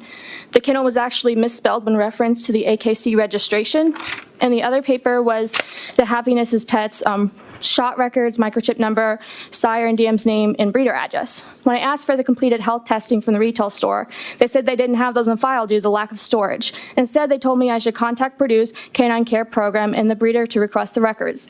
At the time, the store did not have a contact for the breeder, so we emailed Purdue's program. I explicitly asked Purdue for specific tests on the parents of Glacier, all of which are industry standard tests for beagles before breeding. Included in that email were the Canine Care number, name and address of the kennel, sire and dam name, and AKC numbers. Purdue emailed us back 2 days later apologizing for the misunderstanding, but insisted that neither they nor their third-party auditor maintains health records on the dogs bred in their program. They suggested I reach out to the store again and obtain the breeder information. So I called the store back and relayed the info Purdue gave me, and they eventually found a phone number for me to call. I called the phone number and it was disconnected. So I called them back to confirm I had the right number, and then I went ahead and called Purdue. I told them that the phone number that they gave me was disconnected, and if they had another one that I could call and get the genetic testing and health records for.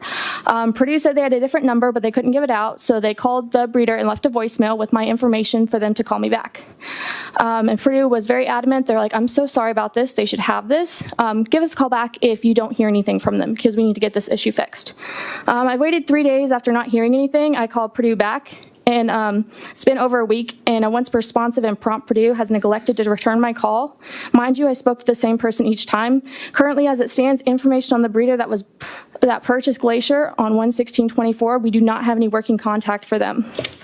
And also, I'd like to point out that the standards for the canine care, you have to sign an NDA in order to even see those standards. They're not available to the public, and they'll only give them to you by mail.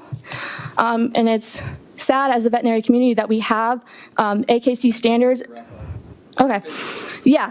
And I guess one thing I wanted to say too is that part of my undergraduate research I did on shelter dogs, and 25% of the dogs in shelters are purebred dogs. And you can also go to an in-home breeder that breeds dogs in their home and buy a purebred dog there. Senator Glick.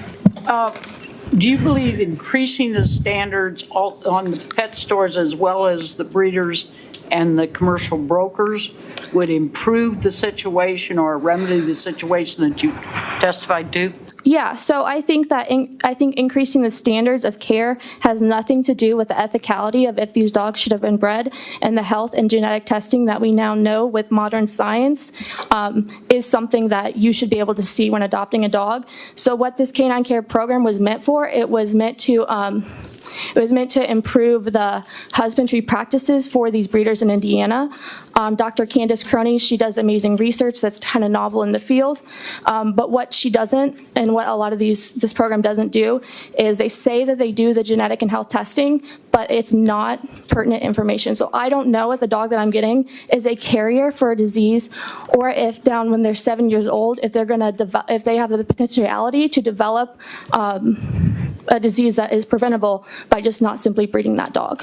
Okay, but under the bill, under section, I believe it was originally 24, they've been renumbered, it talks about establish the records that the pet store would then have would be things like the sires, the dams, the breeds, the ages, the birth, the sex, color, all those types of things, but all the inoculation, medical treatment, all this information would be available and has to be kept for 7 years. Would that be an improvement? Is that the kind of record you're asking for? I mean, that would be an improvement, but that's not what this program is. This store that I went to is already Purdue Canine Care certified and has been since its opening in January 23. On the Purdue Canine Care website, Ma'am, what I'm saying is this bill will improve the situation you're describing. It will hold that pet store to a higher standard. Purdue told me in the email that they don't have records of that, and neither do their third-party audits. So how is that going to improve anything if that's how they do things? Because that's what we're requiring in the bill. But that's the thing. You want us to go, it also says that after, they can go back as far as 7 years to check on the very things you're talking about. If there is a situation that develops during that period of time, which is the average length of age for many of these dogs, that if it develops, that they can take action based on the birth of the, you know, where the dog came from, where the breeder was, all of that is contained in the bill. So do you think that's going to remedy it, or it's not? So from my understanding, you're saying this bill is going to put impositions on Purdue University to change their program? This is going to require all the pet stores and the people to be involved that are involved in the process. It's going to raise the standards. That's what you're talking about is Yeah, but how are they going to do that? Because the standard is this Purdue Canine Care. You're attending Purdue University now. Have you talked with the people? I've been waitlisted twice. Okay. All right. So, you know, I think you want Purdue to raise their standards. I mean, it'd be nice if Purdue could just be transparent and, I mean, like I said, follow the rest of the veterinary community. Purdue goes against the grain with the veterinary community when it goes to all the other colleges and the standards of care. Okay. But this is an improvement over what we have now. You would agree to that? I mean, all the... The bill itself improves this. I'm not grading. No, it doesn't improve it because like they said earlier, 116 of these facilities are already Canine Care certified. And these Canine Care certification programs, if they can tell me that the puppies have been cared for nicely, but they can't tell me the grandparents, if the grandparents were a carrier, or if they have any OFA testing done or not, they can't give me the numbers, then that doesn't change a thing. Okay. I think you're asking for an impossible situation, but I think the improvements in the bill are substantially greater. I mean, if I'm going to go buy a puppy from a breeder, like from their house, like I should be able, they should have this testing done. And you can still do that, correct? Yes. I mean, I have a paper You can go to any breeder and yes, you can talk do that. to them. Right. But so this bill doesn't prevent you from doing this. I called the breeder. I called Lindar's kennel. Yeah, but I mean, the number's this bill disconnected. Purdue has no contact info. Directly from a breeder. I don't know if Glacier is a carrier or not. I don't know if Glacier is predisposed to hip dysplasia. I won't know that until 6 years down the road when I am $6,000 in veterinary care bills because I have to take them to a specialist because they have hip dysplasia. But you now know the breeder and you have talked to the breeder. No, I haven't. That's what I said. I can't get in contact with them. Purdue can't either. Neither can the retail store. I have their name and their address. The number was disconnected. And wherever you bought this dog, do you have a return policy? I didn't buy the dog because there was no, like I said, I'm not going to buy it unless I can see this health testing that they've passed, both the parents. Oh, okay. So I'm confused then. Why are you here? I'm here Because to- you didn't buy a dog that you thought you were going to buy because you didn't think it was healthy? No, I didn't go there to buy a dog. I went there to see if they could actually produce what they're saying they can produce, and they couldn't. So you were being an investigative reporter? Yeah. For yourself or for another entity? To testify in this committee. You were specifically sent to do that so you could testify? I mean, I did it on my against own the bill? accord. I'm sorry, what? I did it on my own accord. Okay, thank you.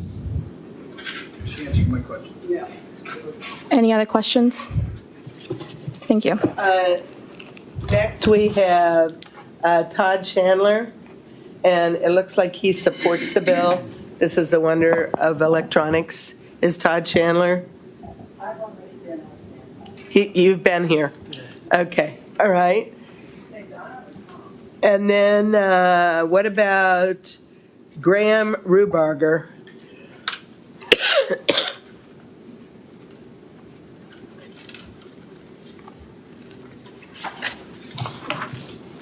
Yes, thank you, Chairwoman Leising. That was my first time signing up with the new kiosk, so I apologize. It's the kiosk. Well, thank you, Chairman Leising and members of this distinguished committee. My name is Graham Rembarger, and I work as the Coalition's Director for Indiana's chapter of Americans for Prosperity. And on behalf of Americans, on AFP's thousands of activists from across the state in Indiana, we advocate today in support of House Bill 1412. Our organization's goal, for those who are not familiar with us, is to break down barriers that stand in the way of individuals achieving self-actualization and striving for their version of the American dream. Americans for Prosperity is a nonprofit dedicated through broad-based grassroots outreach to driving long-term solutions to the country's biggest problems. AFP activists engage friends and neighbors on key issues and encourage them to take an active role in building a culture of mutual benefit where people succeed by helping one another. AFP recruits and unites Hoosiers behind a common goal of advancing policies that will help people people ultimately improve their lives. The state of Indiana has long been a model to the rest of the country of how to govern her people. Much of this has been as a direct result of your guys' strong leadership in this General Assembly. Now we are advocating today for this committee to support individual liberty and recognize the pursuit of happiness as enshrined in our Declaration of Independence by voting in favor of 1412. Local governments were instituted by the state of Indiana, and subsidiarity is generally a good thing. A government closest to the people typically governs best. Sometimes these governments seek to violate individuals' rights, however, and impede Hoosiers with barriers at the local level. This is when the state should step in and take back power from these created localities to free individuals from government overreach. We believe this bill does this for retailers. We also appreciate the bill not going too far and respecting statewide the rights of individual dog breeders by not over-regulating the market and causing unintended consequences. For these reasons, AFP asks for support of House Bill 1412 and restore free market rights to every Hoosier across the state of Indiana. And I'm happy to take any questions at this time. So would it be fair to say that this is a commerce issue from your perspective? Yes. Oh, yes. Yeah. And it sets a bad standard as well. If a local government can just outright ban somebody's ability to pursue their version of the American dream, it might be selling dogs to other individuals. The locality should not have the ability to violate individual rights in that way. Thank you. I have a question. Did Senator Thomas, you had a question, and then I just want to get your thoughts about your organization. You know, a city the size of Columbus, over 50,000 people, wouldn't you think it's odd that this elected board, I don't know how many's on that board that made the decision that not one person in 50-some thousand people would have wanted to be able to have a pet shop? I mean, just would it sound reasonable that there would be some people? I mean, it was testified there wasn't anybody speaking against it, but nevertheless, they spoke about they have pet shops that sell products for pets, dogs and cats, and they're doing well. I just thought it would be odd that with that number of people that apparently has got pets wouldn't have wanted to be able to buy it in their city. Is that a reasonable think about that? It does seem a little odd just with 50,000 people. There wouldn't be somebody that wants to pursue their, people love dogs. It'd be tough to believe that 50,000 people essentially don't want to sell dogs to other members of their community. That's what I'd say, but I'm not from that community. I'm from the Fort Wayne part of the state, so I can't really testament or say. We're also here discussing, local control, and I certainly understand that is important to locals, but it's kind of interesting too when we're talking about local control, and local control is dominating decisions without any input from possibly. Yeah, and that's one of the precedents that I think is great that this bill is addressing is, hey, there was a business that's located in your community. They're selling animals to community members in the community. Then overnight, they're essentially banned, and they had all the infrastructure. They had their lives built on this. That's a bad precedent to set that you can violate somebody's right, no matter how close the government is to the people. And this is where the state, we believe, should step in just to protect those rights of individuals. I think it does happen from time to time. I think that's why we're here today. Thank you. Senator Cador. Thank you. Thank you for your testimony. Have there been any constitutional challenges or lawsuits or litigation against communities that had that ban in place?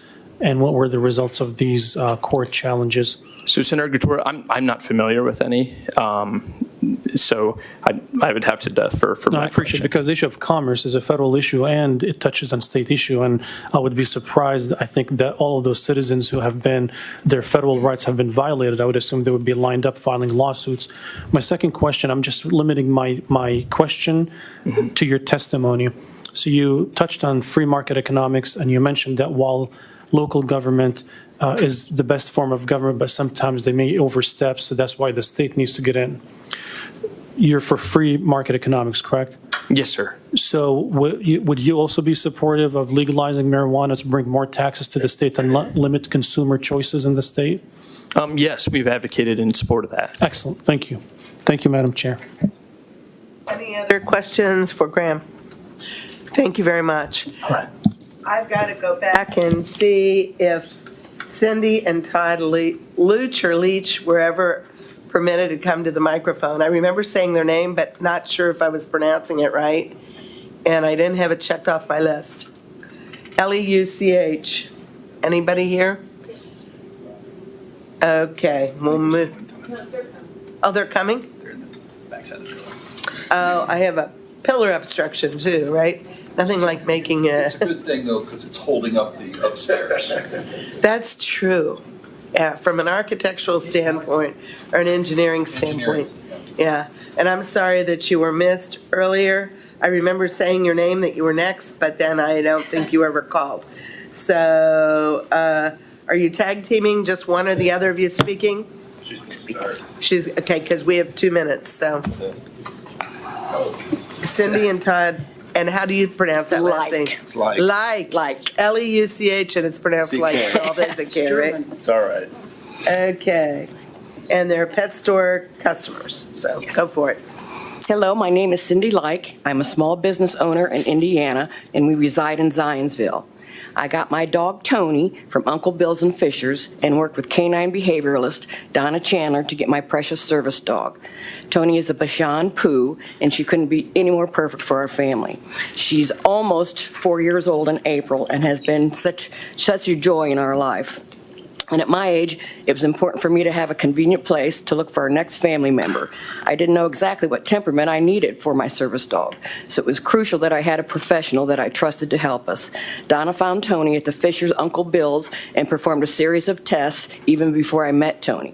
After Donna selected her for me, my husband Todd and I went to meet our little girl in Fisher's, and we fell in love immediately. She was so perfect for us. I could not imagine traveling for hours to get to a breeder and not know exactly what I was looking for. I may not have gotten the dog that was right for our family and for me if it weren't for Donna and for Uncle Bill's. Thank you. Okay. I just want to say how important it is for us to have a choice in what kind of dog we want to purchase, especially for a service dog. And I also have a rescue as well, so it's just important that we have choices. That's all I have to say. Thank you. Thank you very much. I'm sorry that you were overlooked. Okay, next we have Todd Atkins.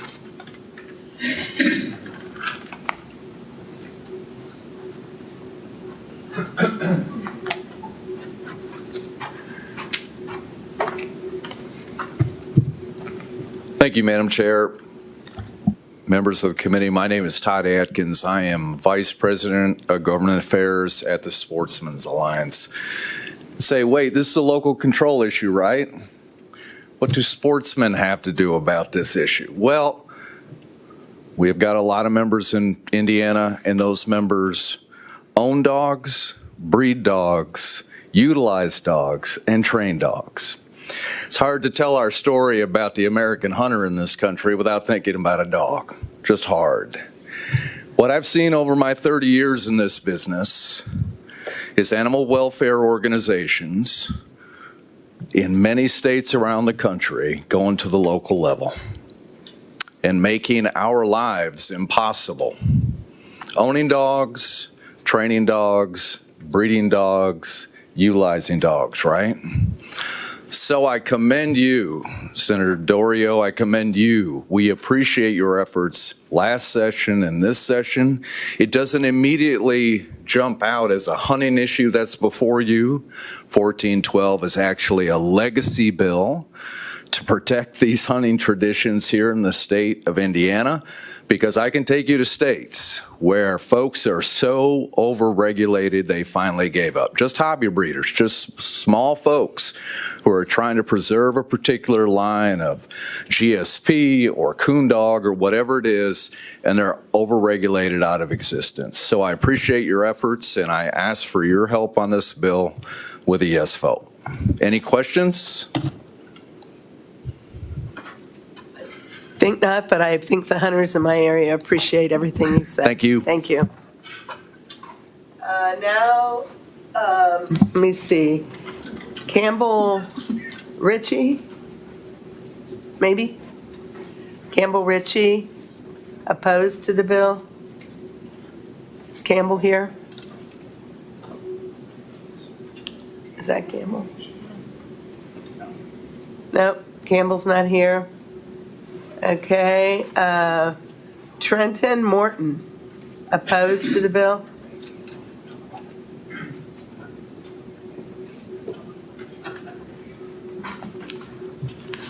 Good morning, members of the committee. I know I only have 2 minutes, so I'll just make two. I've been generous with No, actually, if you just ask all the, ask all the questions you can, then I get more time that way. No, I just want to make 2 quick points. First of all, kind of like the young lady from Purdue mentioned when referring to Purdue certification, I want to also reference the USDA standards that people are up here trumpeting. I think what we can refer to those as is a bunch of hand waving. I think deep down, kind of like, I'm going to make an analogy to the USDA organic program, where I think everybody up here would understand that when you see a product label as organic, you think, oh, sure, okay, what does that mean? Is it really enforced? Is it enforceable?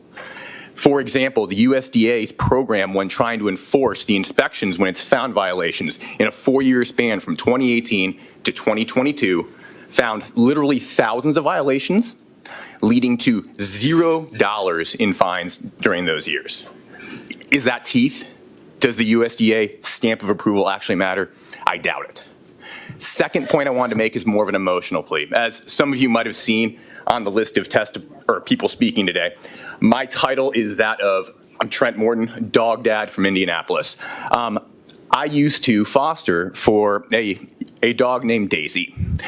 She came from, I'm not going to use the word, I'm not going to say the M word, because apparently people don't like that up here. I'll say from a puppy factory, where the profits mattered more than the welfare. This dog was somewhere between 7 and 10 years old. During the 6 months when she lived with me, I could never hold her without her defecating herself. And I'm talking dozens of times, me trying to hold this dog.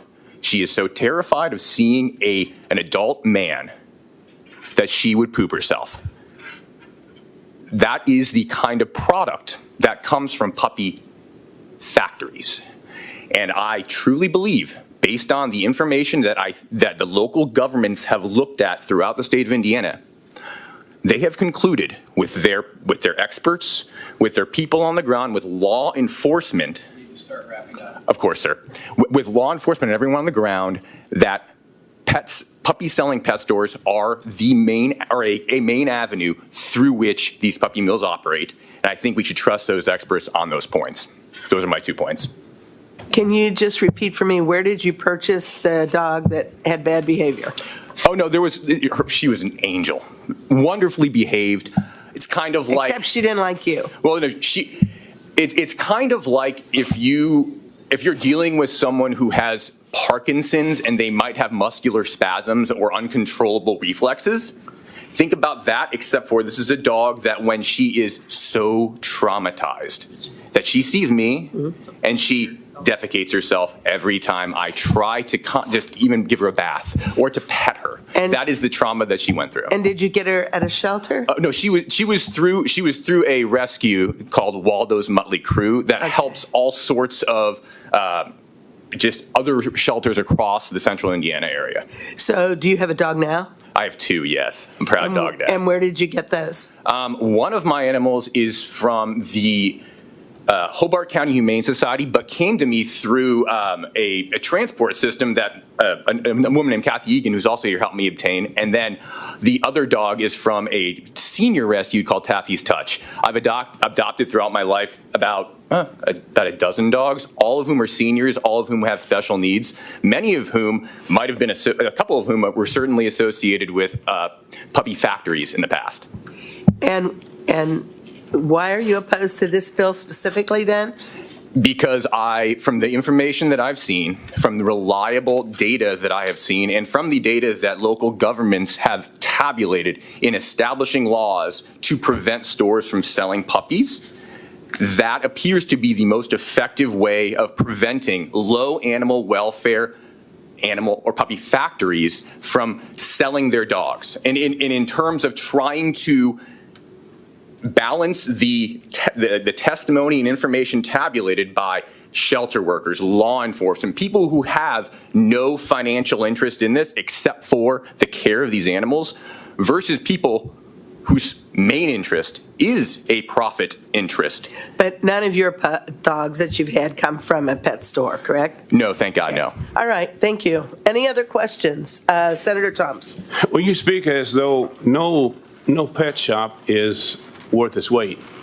I mean, are you saying that there is no pet shops out here that are credible, that take care of their animals? Are you under the impression with the data that you've gathered that not a single pet store in this state is worth having an operation and offering these animals for people who want these particular breeds, not a pit bull or a mixed pit bull, but they want one of these breeds of dogs? Oh, no, Senator Thomas, I would never come up here and engage in hyperbole. I would say that just on balance, when looking at the data, if I'm looking at all the solutions under the sun to implement practices that lead to the best results for our communities and for animals and for pet parents like myself, the way that these cities have helped to pass these ordinances is an effective and I think just way of doing so, given, as we've talked about that phrase, home rule, given the information that these communities have and their direct communications with their constituents. Well, I appreciate your testimony. Now, you say you referenced looking at the data. Where did you get your data? Where is this coming from? There was actually an article published a little more than a year ago in Vox that cites a National Geographic article citing those data about the USDA and the $0 in fines that came from the 2018 to 2022 period when it came to the several hundred violations that occurred each of those years. Did it cite any of the pet shops or anything like this here? This data seems a little bit broader than what we're talking about right here. Well, no, I wasn't saying that all pet shops are bad. I wasn't even saying that we should close down pet shops. All I was saying was that when people, and that the phrase that I use is hand waving, saying that I have a stamp of approval from the USDA is what I'm trying to say is that means almost nothing. Okay. And I think most of the people up here deep down probably have a hunch that that does mean absolutely nothing. I'm just trying to give it a little more oomph. Okay, I appreciate that. You said that you're not supporting closing down. Or of course, no, not closing down. Of course, okay. I'm glad to hear. Then you wouldn't approve of Columbus doing what they did and closing them down in their city. Well, they didn't say you must close. They just said you can't come in. They said you cannot sell puppies. It's a single. I wouldn't say product because I think that's a pretty crass term to describe an animal by. But I would say that you cannot sell puppies. So I would make an analogy, and I heard actually someone supporting the bill use the phrase "there's no compelling state interest." That's actually the wrong test for the I guess constitutionality when it comes to local laws like this. All of this law needs to pass is a rational basis. And the rational basis for this is simply that this is a product, the ethics, the budgetary concerns of these local governments, of which all of these considerations that they weighed, these local governments, in talking with people on the ground, reached the conclusion that this particular, and I'm not going to use the word product, but this particular item of sale that goes through these stores is not within the bounds of budgetary, ethical, and other considerations of those cities. I guess we're not going to agree on that one, but thank you for your testimony. I really appreciate it. Any other questions? Okay, thank you very much. Thank you. Okay, and we have Adam Stressman, Allen County Sheriff's Department.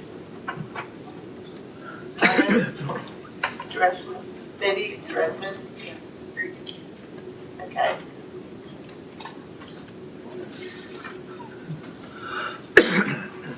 It's not fair, he's got the taser.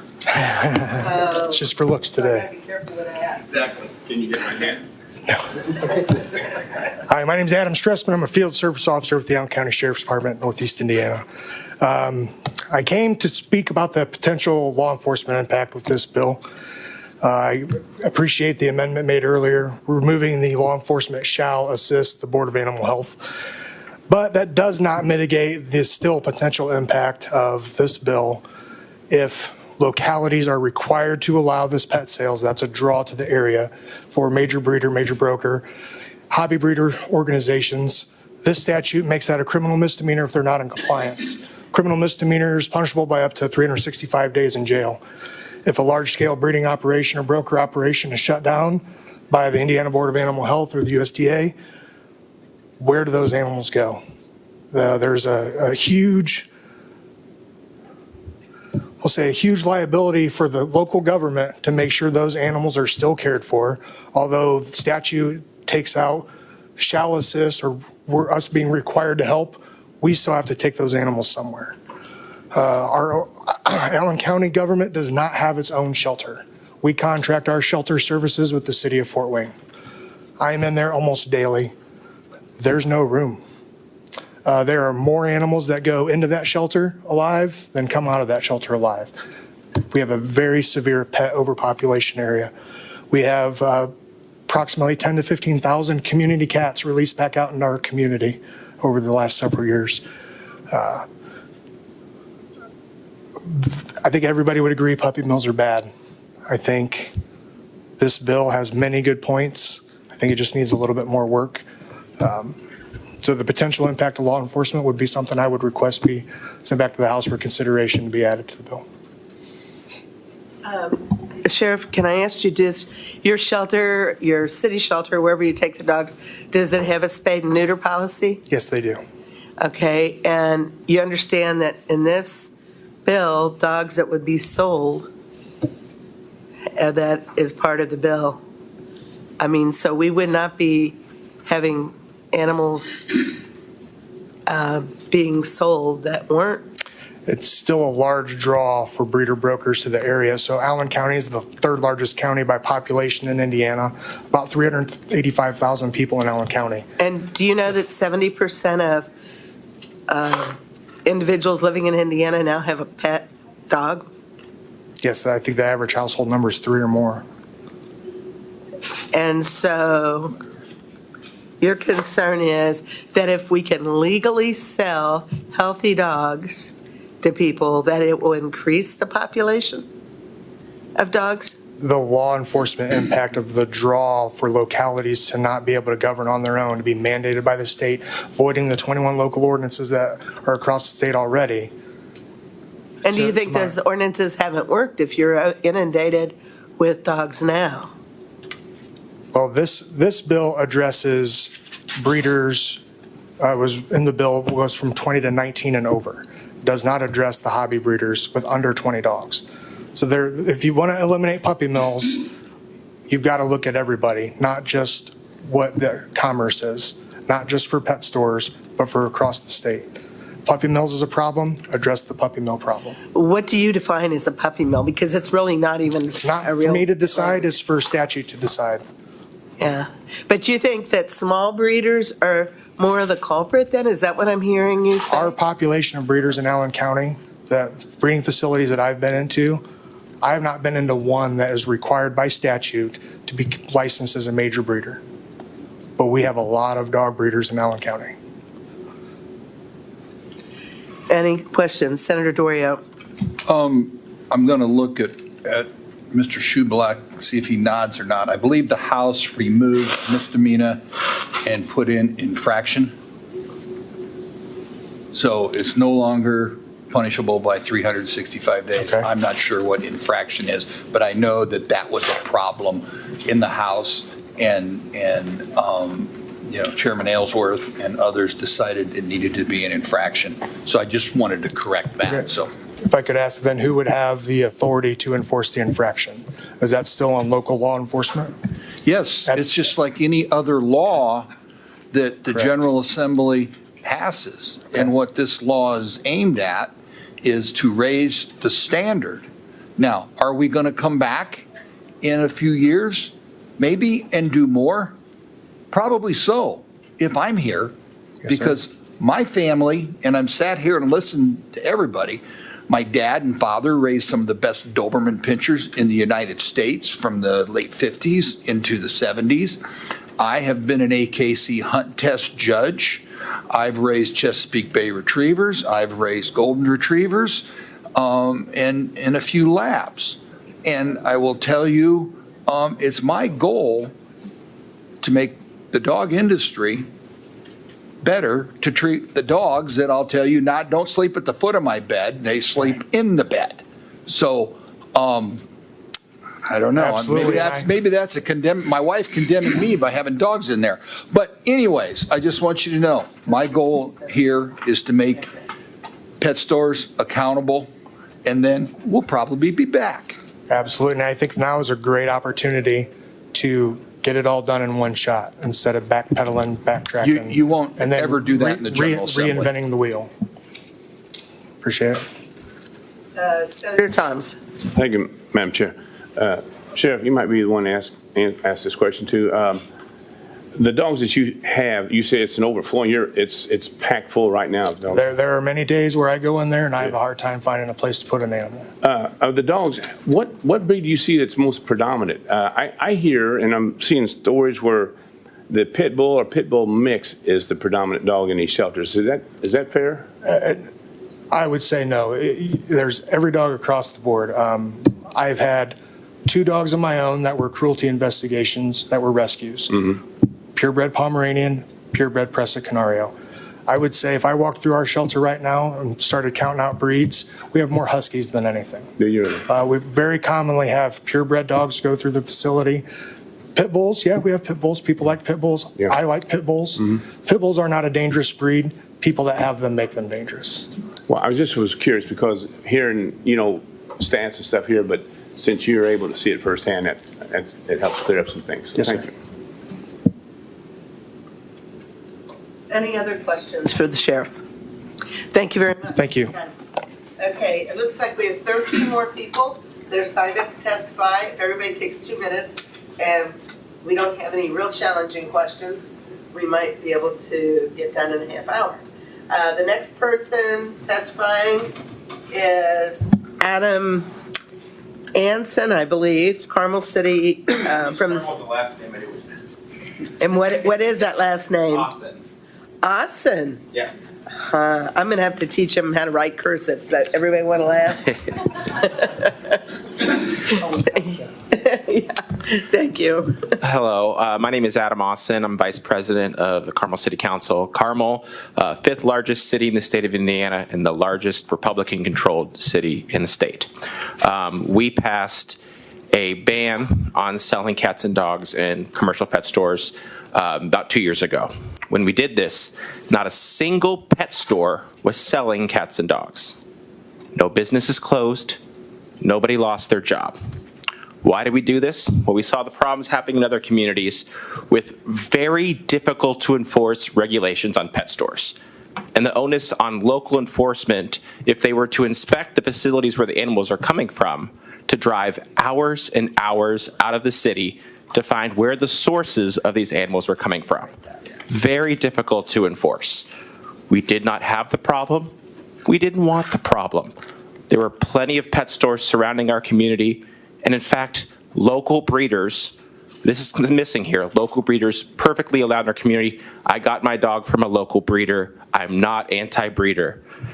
There's one misconception that keeps being said, that without pet stores, there's so much demand that people are forced to go to the black market. The part of the equation you're forgetting is the supply. There is an abundant supply of cats and dogs, not only in pet stores, which are legal in many communities in Indiana, but in local breeders and in shelters, which are overfilling. And every time the shelter, another animal is brought, it costs the local taxpayers. So it's actually fiscally responsible to make sure they're not overflowed. Finally, there's this idea that, the breeders would be against this. Most reputable breeders, and again, I got my dog from a breeder, do not sell to pet stores. You know what I do? I tell somebody if they want to get a dog from a purebred breeder or any of that, go check out the standards yourself. Because a lot of these breeders that are the bad actors, without the pet stores, they wouldn't exist because they can't sell directly to the consumer. Someone like me would never walk into there and see dogs stacked on cages and cages in a cramped facility and ever purchase an animal from them. So they need a middleman in order to make themselves profitable. Reputable breeders, they don't need to do that. They don't need to sell to a pet store. They'll make more money selling directly to the consumer, which is perfectly legal in these communities. I don't know if anyone has any other questions. Enforceability is one thing I'm going to mention. BOA right now is already understaffed. You're going to put the onus on them to enforce these rules, which have not been tested yet. I appreciate the standards, but we do not know if they'll work. So what I would ask, because maybe these standards are going to be great, wait a couple years before you void these local laws. You are putting the cart before the horse by voiding local laws because these standards are going to be so wonderful, but you don't even know yet. You haven't tried it. You haven't seen if you have the enforceability to actually do this. This is not a budget year, and you have not provided extra funding for BOA to enforce these laws, yet you will void all the local ordinances in the meantime before you even know if this is going to work. So my suggestion would be grandfather in the local communities that already have these laws. I spoke to AIM. They were at a meeting. AIM opposes this bill and supports local communities' ability to make their own laws based on what their constituents want. I campaigned on this in my local election. I got the highest vote total, biggest margin of anyone in the county campaigning on this issue in a Republican city. This is not a woke issue. This is a fiscal responsibility issue. This is a local control issue. And the idea that you can't control local commerce in a community, well, then get rid of smoking bans. Then get rid of zoning laws. Then let everyone have a liquor license. Don't make the liquor boards decide who can and can't have a liquor license. I owned a restaurant in Carmel for over 10 years. I understand there are rules to benefit the public and to benefit the taxpayer. And local municipalities, based on consent from their voters, have the right to make those rules. Have you ever toured? Yes, I have. A modern facility like the ones we're talking about? Yes, I have. And actually, let me tell you about the first time I saw one of these facilities. And you're going to stop me off because I was in Florida, but this is a nationwide issue. I don't want to hear about Florida. Conservative state, though. I want to hear about Florida. Well, I'm going to. Have you toured a facility in Indiana? I'm going to continue to answer the question the way I want to answer it. No, you're not.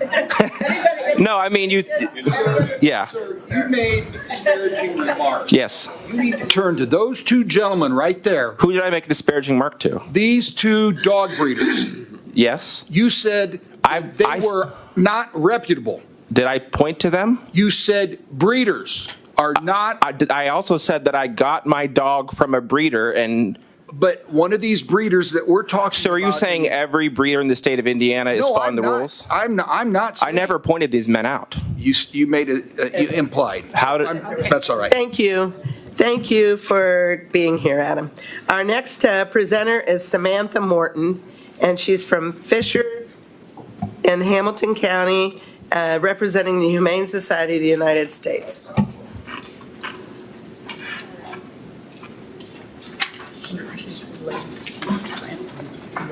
Good morning, Madam Chair, members of the committee. I'd like to just correct my name for the record. My name is Samantha Chapman. I'm here with the Humane Society of the United States. I'm the Indiana State Director.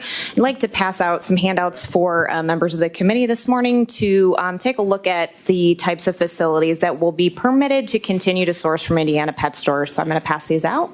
You can just hand them to us. We'll take care of it. I don't want you to use up your 2 minutes. Starting now. Thank you so much. I really appreciate your kindness. So I really wanted to point out a couple of things. One thing that was mentioned earlier in testimony was that the Humane Society of the United States uses inaccurate data or images in our commercials. And I just wanted to mention to all of you that all of our commercials are researched and vetted properly. And I have a document that actually we used in creating the commercials that I would love to send out to the committee members, and I will do that upon adjournment of the committee. The other thing I wanted to mention is that there's been a lot of discussion about Canine Care Certified throughout this discussion. So one of the things that's really important to point out is that this bill does not only allow sourcing from Canine Care Certified breeders. It also allows sourcing from USDA breeders with no direct violations over the last 2 years. I see you all looking at those pictures in your packets. All of those breeders would be allowed to source to Indiana pet stores under the way that this bill is currently written. So I think that we would be having a different conversation if this bill was requiring that pet stores only source from Canine Care Certified breeders. I would still have some concerns like the total lack of transparency with Canine Care Certified program and the announced inspections from these breeders who many have received USDA violations during unannounced inspections, but at least it would be somewhat of a meaningful restriction. As this bill reads now, stores could source from any USDA licensed breeder without a direct violation in the last 2 years. This means that stores could source from hundreds of facilities that knowingly keep dogs in conditions that no Hoosier would knowingly support. Even if the sourcing provisions in this bill were strict, pet stores are still afforded the courtesy of being able to self-report and correct violations. And if that's not bad enough, BOA is told that they may review pet store records to enforce this. This bill further clarifies that no inspections of pet stores are required and states that BOA may enforce this article if there are sufficient funds to do so. This bill is really intended not to crack down on puppy mills, but to protect the business interests of puppy mills and pet stores by taking away local control. It needs to limit pet store sourcing far more than it does. It needs a meaningful enforcement mechanism, and it needs to include funding for State Board of Animal Health. It needs more stakeholder input as well. I just wanted to point out that no animal welfare organizations are in support. A little more time. Thank you. I really appreciate it. I think this bill is a fantastic candidate for a summer study committee. I appreciate all that the committee is trying to do to increase standards for dogs in the state of Indiana, but I think there's more work to be done. There's more funding, and as responsible servants to members of the Hoosier public, I really just encourage you to really be thoughtful about how we're funding enforcement mechanisms of pet stores, shelters, and rescues in our community. Thank you for your time. Yeah, I just want to point out, Samantha, to the people on the committee, I don't know if they'd had time to flip through this because it took me a bit, but only 2 of the photos were from Indiana facilities. That is, most of them were from out of state. Sure, okay. Senator Leising, that's a fantastic point. I'm really glad that you mentioned that. So did you know that there are many of our pet stores in the state of Indiana actually source from out of state pet stores? And so that's a really fantastic point. All of these pet stores could continue to source to Indiana pet stores. And but so they have to meet our standards. If they're USDA licensed and they have no direct violations. So yes, those pet stores could source from those puppy mills in those pictures. Yes, out of state. And can I ask you, have you toured a modern facility? Well, have you ever been in an animal shelter? Oh, yes. Okay, great. So they're all overfilled in my area with pit bulls and undesirable dogs. But go ahead. I've taken friends home. So, I think that there are certainly commercial breeder facilities that go a step above like what is being preached by Canine Care Certified, but that's not what this bill requires. So since you threw that question back, you have not toured a facility, is that correct? No, I have not. Okay. Any other questions for Samantha? I think Devon's open to you coming in. Respectively, I worry about my safety, Senator Dorio, but I appreciate that. These people are pacifists. Okay, all right. Thank you for your time.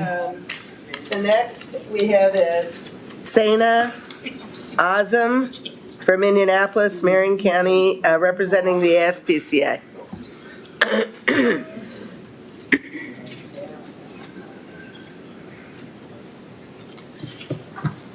Good morning, Madam Chair and members of the committee. My name is Sana Azem. I'm the Indiana Senior Legislative Director for the American Society for the Prevention of Cruelty to Animals. Thank you for the opportunity to testify today.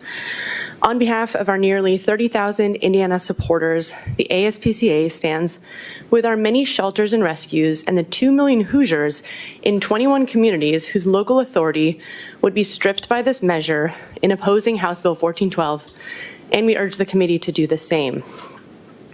House Bill 1412 fails to protect dogs because it ignores home rule, lacks proper funding and enforcement mechanisms, and requires breeders to comply with unpublished and unreviewed standards. Unlike other states, certificates of veterinary inspection, which show the origin of dogs entering Indiana, are not public. These documents are critically important in providing accurate information about the source of dogs. This bill maintains that status quo and paints it with a thin veneer of pseudo-protections that do nothing more than give the appearance of more transparency, but ultimately continue to allow dogs to be bred in poor conditions, deceptively marketed, and sold as responsibly bred. 21 municipalities in Indiana use their authority and responsibility to enact local ordinances to prohibit the sale of dogs in their pet stores. These communities represent a diverse cross-section of our state and pass these ordinances under home rule as a reflection of the values of their residents. Unlike last year's bill, House Bill 14 would void existing ordinances, which sends the message that municipalities have no say in a distinctly local issue, even when they have already acted. House Bill 1412 uses the canine care standards as a metric to determine whether a breeder is providing humane care, but these standards are unpublished and unreviewed. The program is a private entity with zero enforcement powers that can change its standards at any time. It's unclear how a breeder becomes certified, who is certified, and what the criteria is for losing certification if that ever happens. Canine Care states on its website that the standards are confidential and not available to the public. Given this lack of transparency, it's impossible to know how or if this program improves animal welfare.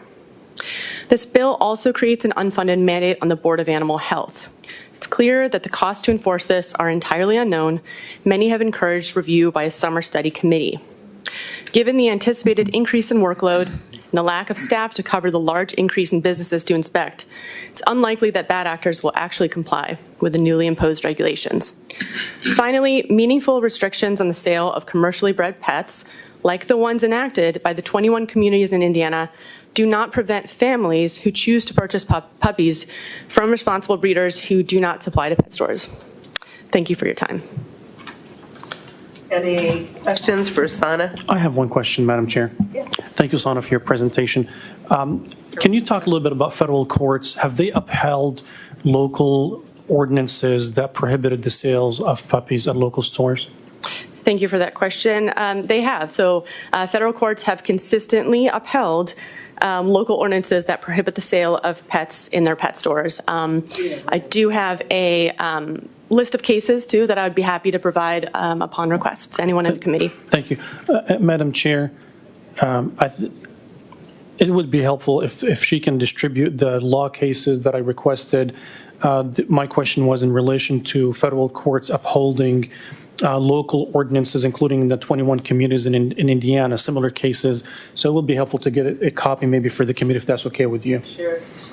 Appreciate it. Thank you. Yeah. I do have to ask you the same question that I asked Samantha. Have you toured any of the modern facilities? I have not. You've not either? No. Okay.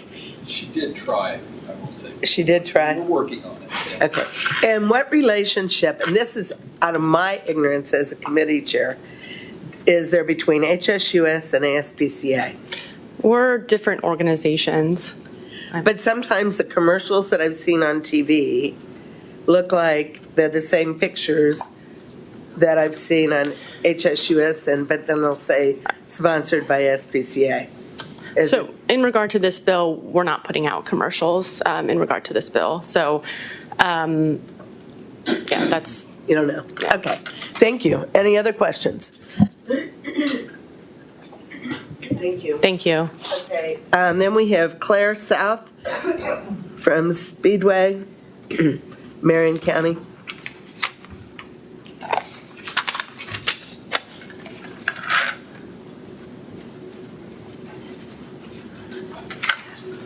Good afternoon.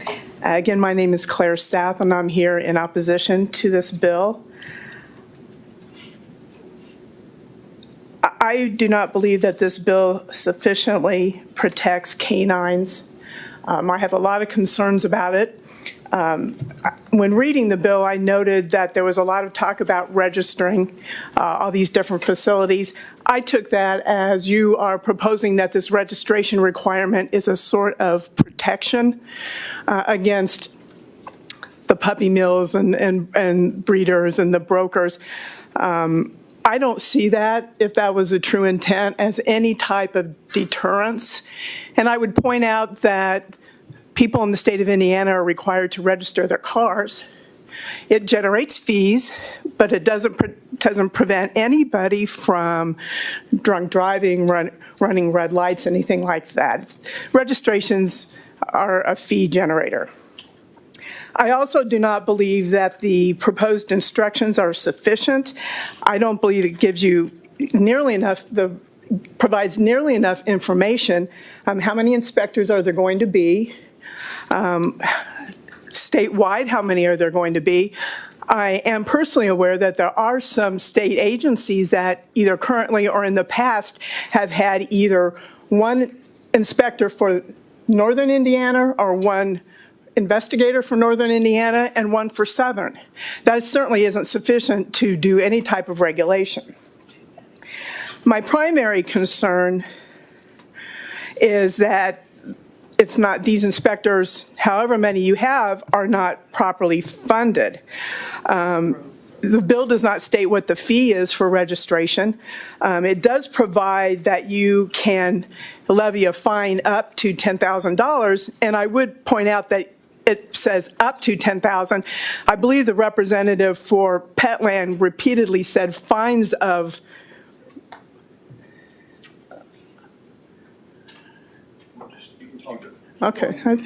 fines of $1,000.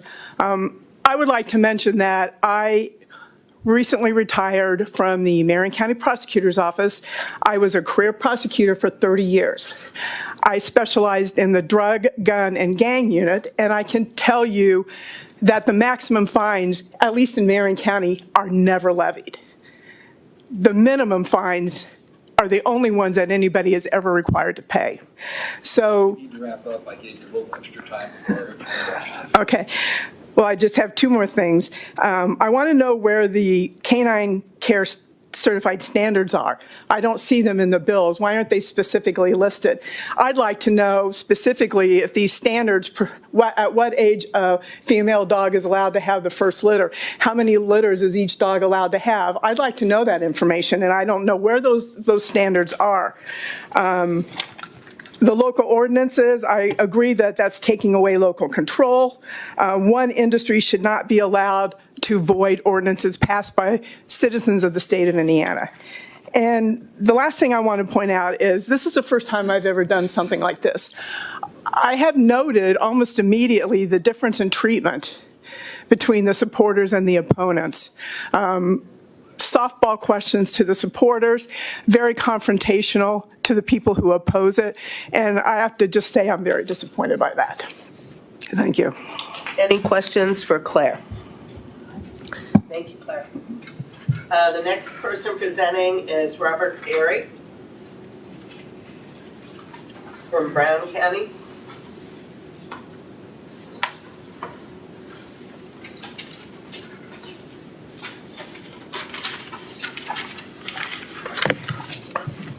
Good afternoon. My name is Robert Perry. I live in Nashville, Indiana, and I oppose House Bill 1412. I was born and raised in Greencastle, Indiana. So, Senator Baird, wherever you are. As you know, 21 Indiana towns and counties have banned the sale of puppies in pet stores by creating and passing local ordinances. This constitutes approximately 1,992,000 Hoosiers, or 30% of all of Indiana's total population residing in those towns and counties. The people in those counties have voiced and towns have voiced their desire to ban the sale of puppies in pet stores. The people that live in those cities constitute 1,526,000 approximately people over 18 years of age, or, and why is that significant? They're of voting age. All right, so it's not just an issue of people randomly saying that they're for or against this. People have voted with their town councils and local governments to get these ordinances enacted. When you take a look also at the bill itself, number one, registering with BOA. Back in the Indiana General Assembly passed a law requiring registration of some commercial dog breeders and brokers as far back as January the 1st of 2020. So what's new here with this one? Petland and other Indiana pet stores already provide disclosures and warranties. That's something that's being proposed in this new legislation. Well, apparently we're already doing that. However, if you've done your due diligence, you'll find that in the case of Petland in particular, they have past and pending civil cases and class action suits against them pertaining to those warranties and disclosures. You got your 2 minutes. Please wrap up. Okay. I wanted to say this, ladies and gentlemen, because I was really shocked today. And that is that I'm 71 years old. I was born and raised in Indiana. I'm a veteran. And I have to tell you today that I was very disappointed in my fellow Hoosiers, some of you serving on this panel. I saw people come up to this place. They dedicated their time. You know, and speaking to the public is oftentimes not something that's easy to do. But I found you, some of you, to be patronizing and antagonistic towards people who spoke against this bill. And I think you have telegraphed what we can expect in the way of this bill going forward. I also noticed many of you looking at your cell phones, shuffling through papers, when you should have been focusing your attention right here on this podium. We're the voters. We're the people that you represent. You know, give us some respect. Damn, I'm telling you. You have today served to make a mockery in some regards of these types of hearings. Well, Robert, I want to thank you for your testimony, and I just want to tell you I've been watching the time, and I think the opposition has had more time on my watch than the people supporting it. Well, the way in which you conducted yourself during that time. We have to ask the tough questions because we have to get to the reason why people are supporting or opposing a bill. But when Thank you you. give the answer, you don't need to demean the people or try to discredit the people who provide that answer to you. That's my point. Thank you. Next, we have Kathy Egan, and she is from the Canine Express Transport Project. Thank you for hearing my testimony. This is not the first time I've been talking with legislators about different bills. Over the years, I've been in animal welfare for over 40 years. Governor Pence gave me the 2016 Distinguished Hoosier Award. My project is funded by Tony Stewart Foundation, the Enterprise Foundation, so I think I have the credentials to be up here to talk about this. I oppose this bill. I transport over 20 years over 13,000 Indiana shelter dogs from South Central Indiana shelters. They are not pit bulls. They are mostly breeds of all kinds, full-blooded, mixed breeds, sound temperament, because I don't know if you've been to a shelter and realize that the shelter staff do safer behavior testing, which is an accepted mode of determining behavior of dogs. Those must pass in order to go on transport. They must have certain medical protocol to go on transport to meet our BOA guidelines and to enter states in New England. I'm embarrassed, frankly, every time I make a transport to our shelter partners in New England, in Cleveland, in Chicago, in Northwest Illinois, because we're saying to them, we cannot take care of our own overpopulation problem in the state of Indiana. They can through spay-neuter. And I want to remind this committee that in 2017, you passed the spay-neuter bill. It took 7 years of hard work to be able to pass this bill. Not one penny has gone from your coffers into the state license plate spay-neuter fund to help with this problem of overpopulation. So I want to say, instead of spending our taxpayer money to discuss this bill and put funds into the Indiana Board of Animal Health's account, where if the bill is passed into law, we all know that the breeder pet store inspections will not be happening on a regular basis. Don't expect us to believe that. I implore you to say no to 1412. Instead, in next year's budget year, please place money in the state license plate program for spaying and neutering to help our low-income families spay and neuter their pets and help end this pet overpopulation problem in our state. Despite passing the spay-neuter bill, as I said, not one penny has gone into supporting this effort. This is why our shelters and rescues are overflowing, and perfectly healthy socialite dogs and cats are being euthanized by record numbers this year. Also, please stand by our 21 cities and towns who have done their due diligence and listen to cities and to their citizens when passing ordinances that stop pet stores from selling puppies and from bad breeders. Please don't pass Bill 1412 and ignore their efforts. Our Hoosier citizens from these towns are expecting you to support their efforts and rights of local governance. I want to make one point.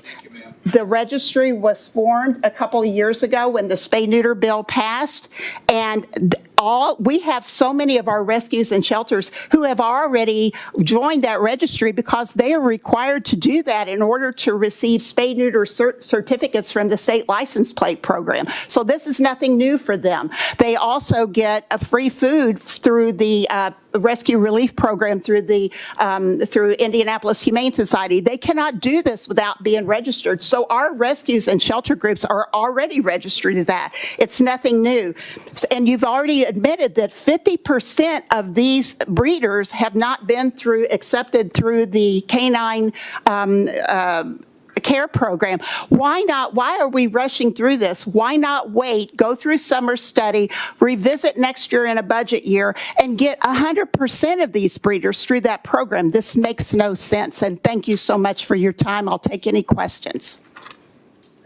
Thank you very much, Kathy. And now we have Peter Dean from Indianapolis, Marion County. And Senator Lysing, I want you to know I have 3 pit bulls I've had for 10 years. I love them dearly. They're wonderful dogs. Well, I have to ask you, does it frighten you when you hear the stories on the news about severe dog bites and injuries? And it seems like there's always a tagline that says, yes, and it was a pit bull. It used to be Rottweilers. It used to be German. It's not the breed, it's the owner.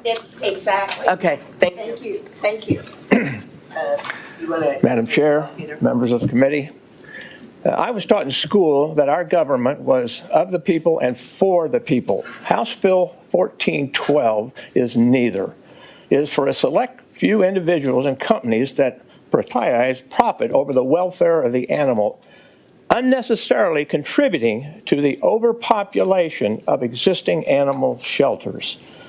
Who knows a municipality, city, town better than the citizens that reside there? In Indiana, 21 of these, in cities considered both liberal and conservative, have made clear by local ordinances that they don't want pet stores selling puppies. What makes the state a better judge of what these cities have already voted on and accepted? This bill, if passed, would make no requirement, just an option, to conduct inspections. These would be the responsibility of the Indiana State Board of Animal Health. This agency's duty is to investigate possible outbreaks of diseases in livestock. According to their website, and I quote, the Indiana State Board of Animal Health does not have the authority to investigate concerns related to dogs, cats, and other pets. And there is no funding to enforce it. The agency is already understaffed. So this bill is unenforceable, and pet store owners can do as they wish at the expense of the animals. In Indiana, our animal shelters are at capacity. Healthy dogs are euthanized.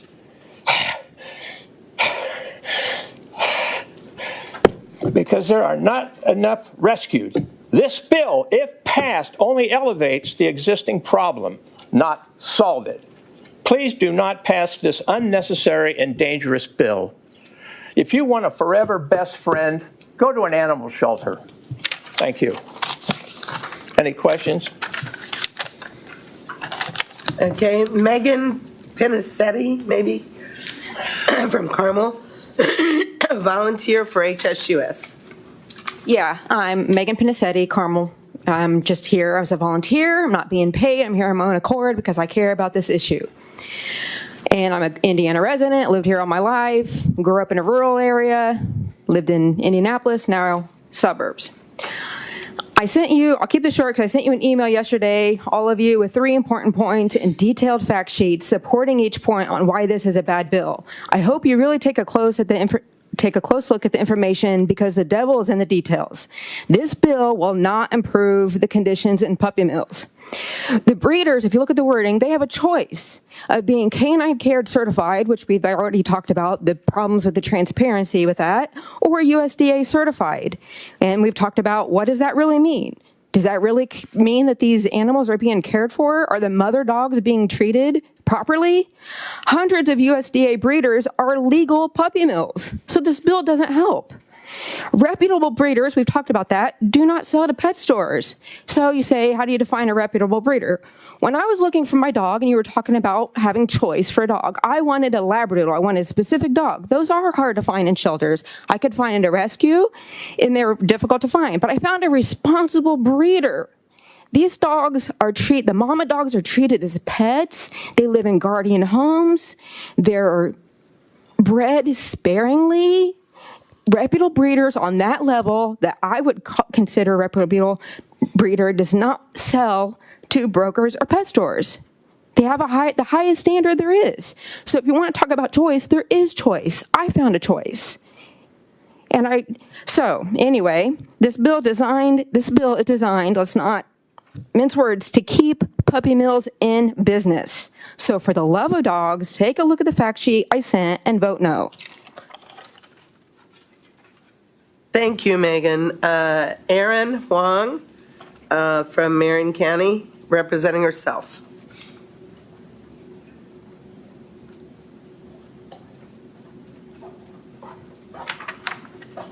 Covered that quite a bit. Good morning, and thank you for the opportunity to speak against House Bill 1412 today. While I do work in animal welfare, I'm here today as a citizen who worked with her local city county councilor to pass an ordinance that will be overturned if this bill is passed. I worked in 2009 while the criminal animal cruelty prosecutor for Marion County to help pass the original breeder regulations put in place under Indiana Code 15-21. I've at least been involved with animal welfare for nearly 2 decades in this state, and I taught animals in the law at the IU McKinney School of Law for 5 years. I and many other concerned advocates from around the state have tried in the last 15 years to put in place meaningful standards under our Indiana Code 15-21. While waiting and waiting and waiting for change, advocates went to their local city county councilors, county commissioners to try to do something to stop or to help dogs in these breeding facilities and to stop the puppy mill pipeline. This bill title and the proponents of this bill are trying to convince the public that this is going to do something to actually help dogs. In fact, there are 0 standards enumerated in this bill for commercial breeders, and there are no meaningful restrictions on which commercial breeders across the nation pet stores can source from. On page 14, lines 26 through 32, there are loopholes to allow the status quo. Pet stores will still be able to purchase from USDA licensed breeders from all over the country who are subject only to the poultry and ill-enforced minimal standards set forth in 9 CFR 3. This could be a breeder who has multiple direct violations or hundreds of dogs at their facilities. Another option for pet stores is to source from canine care certified breeders, but members of the public have not been allowed to even see these standards. So how can secret standards be the basis of a state law? Additionally, the spay and neuter options, I guess, put in place under this law are going to be almost impossible to enforce because it suggests that somebody's going to have to go out and make sure that these animals are spay and neutered. And again, that leads to enforcement, which we've seen has been a problem with this one. I'm not confused about what this bill will do. This bill does nothing to help animals, it does nothing to help consumers, and it does nothing to help communities. But it will usurp local authority and force cities and towns to allow the sale of puppy mill dogs in their localities. I believe that the animal welfare community, that shelters and rescues around the state would love to sit down with the bill author and talk about putting in place meaningful standards of care for dogs being kept at breeding facilities and regulations. The current language was written with the aid of the very industry it purports to protect. So, classic fox guarding the hen house. I would ask you to vote no on House Bill 1412. Any questions? Okay, thank you very much. Our next presenter is Sharon Dahl from West Lafayette, Tippecanoe County, Humane Society for Greater Lafayette.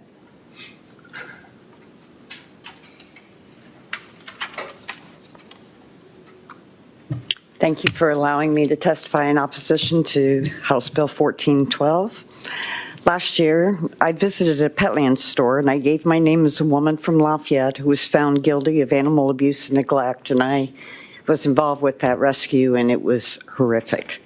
I told them I lived in a small apartment, I had 4 other dogs, no veterinarian, worked long hours, and the reason I wanted a dog was to breed it so I could make lots and lots of money. Any one of these scenarios would have sent up a flag at any rescue, shelter, or reputable breeder. The only application Petland required was a credit application. There was a Wheaton pup there, a breed I'm quite fond of because I have a Wheaton myself, only mine came from a shelter and he was free. And here's a picture of the pup. He was a beautiful animal. He was cute. The cost of the Wheaton was $6,100. When I told them I didn't have any money, that wasn't a problem. I could max out their Petland credit card of $5,000, and then I could finance the balance. As soon as my credit application was approved, I could take the dog home. There was never, ever a concern about the welfare of the dog to ensure it was going to a good home. It was about the closing of the sale. It was all about the money. This is exactly why no reputable breeders will sell their puppies to a retail setting, and rescues and shelters do background checks. Home rule. With overwhelming support, last year we unanimously passed retail pet bans in West Lafayette, Lafayette, and Tippecanoe County. Like every other shelter and rescue in the state, we are bursting at the seams with unwanted animals. We don't want or need any more puppies, and our citizens want to see for themselves the conditions in which the puppies are raised and meet those parents of the puppies. And we certainly don't want to have to supervise any pet stores or puppy mills setting up shop in our county. We've had over 4,000 animal control calls in Lafayette alone just last year. We can't keep up. We know our area. You don't. You need to respect our citizens and our local laws. If our ordinances are negated along with 18 other communities, you're sending a clear message that our local laws don't matter and we don't have a voice. Not only does this bill have an unfunded mandate to require Board of Animal Health to inspect, they have no personnel or for the inspections. Okay. Or money to support. If BOA can't inspect, the burden falls on the local animal control officers, and we can't keep up. This bill does nothing to prohibit the breeders from churning out puppies at an ungodly rate and adding to the overwhelming problem in our state. Please oppose this bill. Thank you. Any questions? Thank you. Any questions for Sharon? Shannon, which did I say? Sharon. Okay, next we have Scott Robinson, maybe. Hi, my name is Scott Robinson. I'm an attorney, I'm a physician, and I was founder of the FACE low-cost spay-neuter clinic here in Indianapolis. I was president of that organization for 17 years until 2010. I've been involved in animal welfare for a long time, and I've seen over the years many wolves and sheep closing, and that's what this is about. There's plenty of regulations that can be made to monitor puppy mills, to monitor the health and welfare of animals being sold. But this is designed to usurp local control of communities and protect pet stores. It was the right question. I'm not sure which one of you asked. Why would pet stores endorse this if they were going to have more paperwork and more? Well, it's obviously why. There's no mystery here. It's because they're trying to keep themselves from being forced out of selling dogs and cats in communities that don't want them to sell dogs and cats. So let's not pretend it's anything but that. The one thing I learned about when I started FACE was we were opposed by the Central Indiana Veterinary Association. We were opposed by our local Humane Society at the time. This is 1993. But once the community learned what was going on, once they learned the politics of what was preventing a low-cost spay-neuter clinic from being formed, people became angry, and it went across party lines. It didn't care. Nobody cared whether you were Republican or Democrat. People care about their animals, and that's what's going to happen with this bill. People are going to become angry. They're going to know it's a protection of pet land and Uncle Bill's, and they're going to know that these stores were part of it, and they're actually going to find out, and they won't be happy about that. I understand the trend to wrest control, the state to wrest control from communities on all kinds of issues, but I urge you not to do that on the backs of these animals and the people who have fought so hard to come up with legislation that protects them and has made things actually better for them. Appreciate it. Any questions? Okay, thank you. And then we have Marcia Campbell from Fort Wayne representing herself.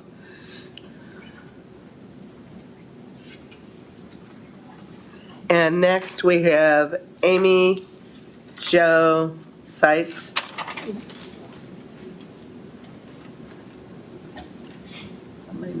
That's.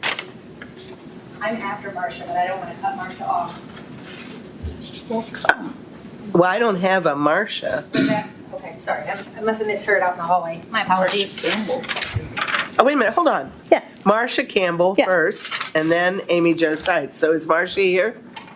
No? Then Amy, please go Okay. ahead, because we're All right. running out of time. Yes, no problem.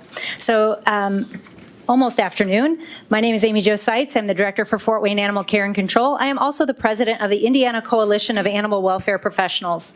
As I've mentioned in previous testimonies this year and last year, Fort Wayne Animal Care and Control is the largest open access shelter in Northeast Indiana that took in over 11,000 animals in 2023. Our 11 animal control officers hold a police commission to investigate and uphold both city ordinance and state statutes. In 2023, they responded to over 22,000 calls for service.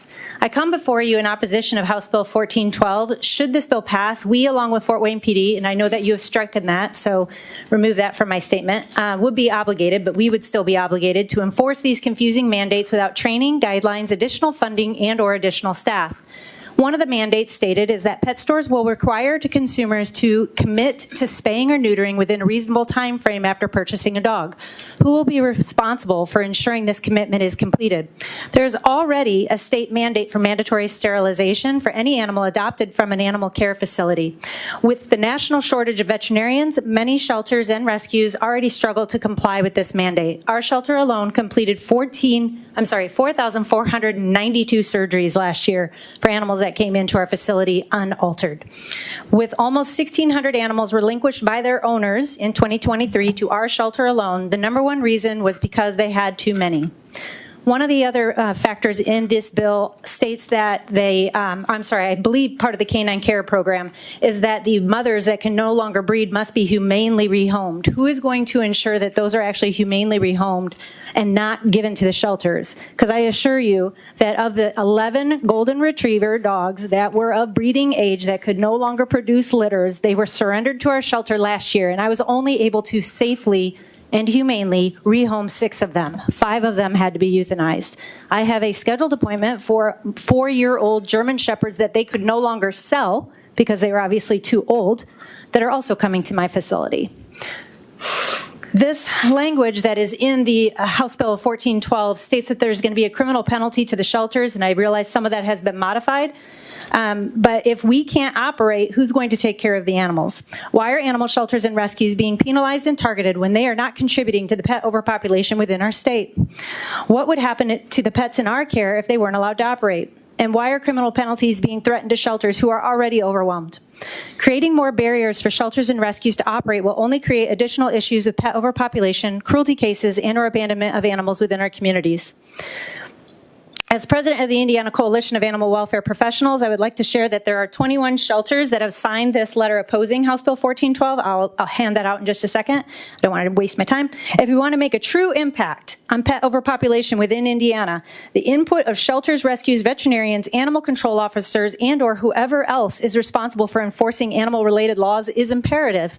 Statewide guidelines defining humane housing, appropriate capacity for care standards, as well as establishing a state agency with appropriate staffing and enforcement authority would benefit Indiana as a whole. Allowing communities to determine what works best for them to combat pet overpopulation should remain intact if our ultimate goal with this bill is to truly increase animal welfare as stated. On behalf of both open access and limited access Indiana shelters, I am respectfully requesting you vote no for House Bill 1412. Any questions for Amy? Okay, so we do have a handout from Amy. Yes, yep. That's going to be distributed. Yes, thank you very much for your time. You bet. Okay, and now we have Candace Croney, Dr. Candace Croney, Director and Professor at Purdue University.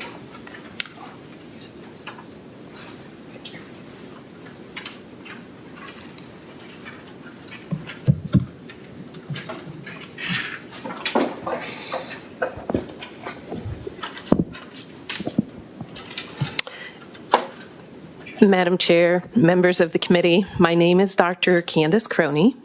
Thank you for allowing me to testify today. I'm actually not really testifying, I'm just here to give you information. My academic training and expertise are in applied animal behavior, welfare, and ethics. I have conducted related studies for over 20 years. I've researched the welfare of dogs in U.S. commercial breeding kennels since 2013. Prior to that, I did quite a lot of work with shelters. I volunteered my services to help them with behavioral problems in shelters. Some of the research that we are doing with dogs in commercial kennels, we pilot tested in shelters because we wanted to make sure the standards we produced could actually be useful to that population of dogs as well. Though I direct Purdue University Center for Animal Welfare Science, the views I'm expressing are solely my own. They do not represent those of the university. And to my knowledge, I lead the only research program in the U.S. focused on studying the welfare of dogs on site at these kinds of kennels.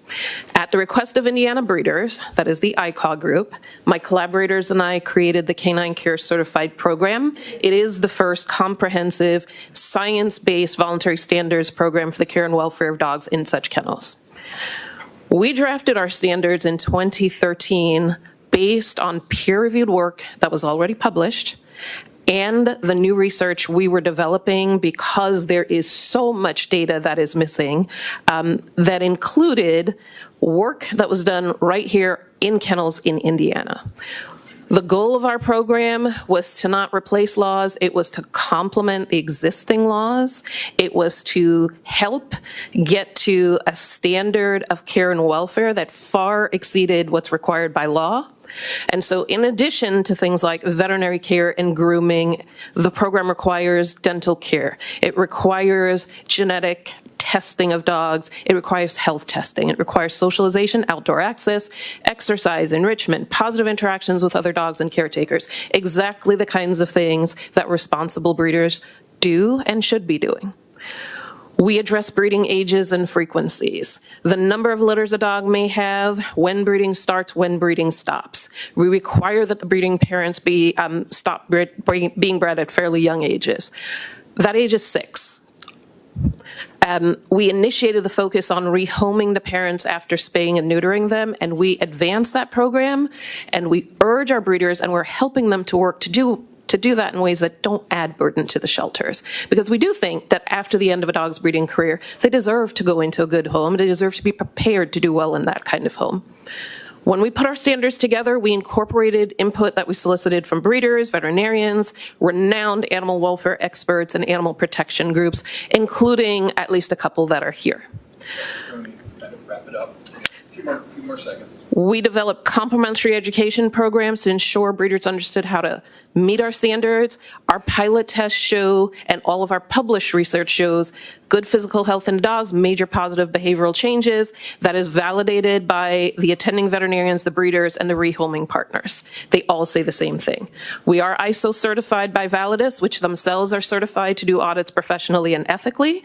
To date, we have 215 certified breeders, 117 are in Indiana. There are 360 others in queue for certification. 101 of those are in Indiana, 2 are simply waiting for their audit. And I will happily answer any questions you might have left after this very long warning. Can you repeat your numbers again, just for those that might want to write that down? Yes. We have 215 certified breeders. We have 117 of those in Indiana. There are 360 around the country that are waiting to be certified. Of those who are in some phase of applying for certification, 101 additional are in Indiana.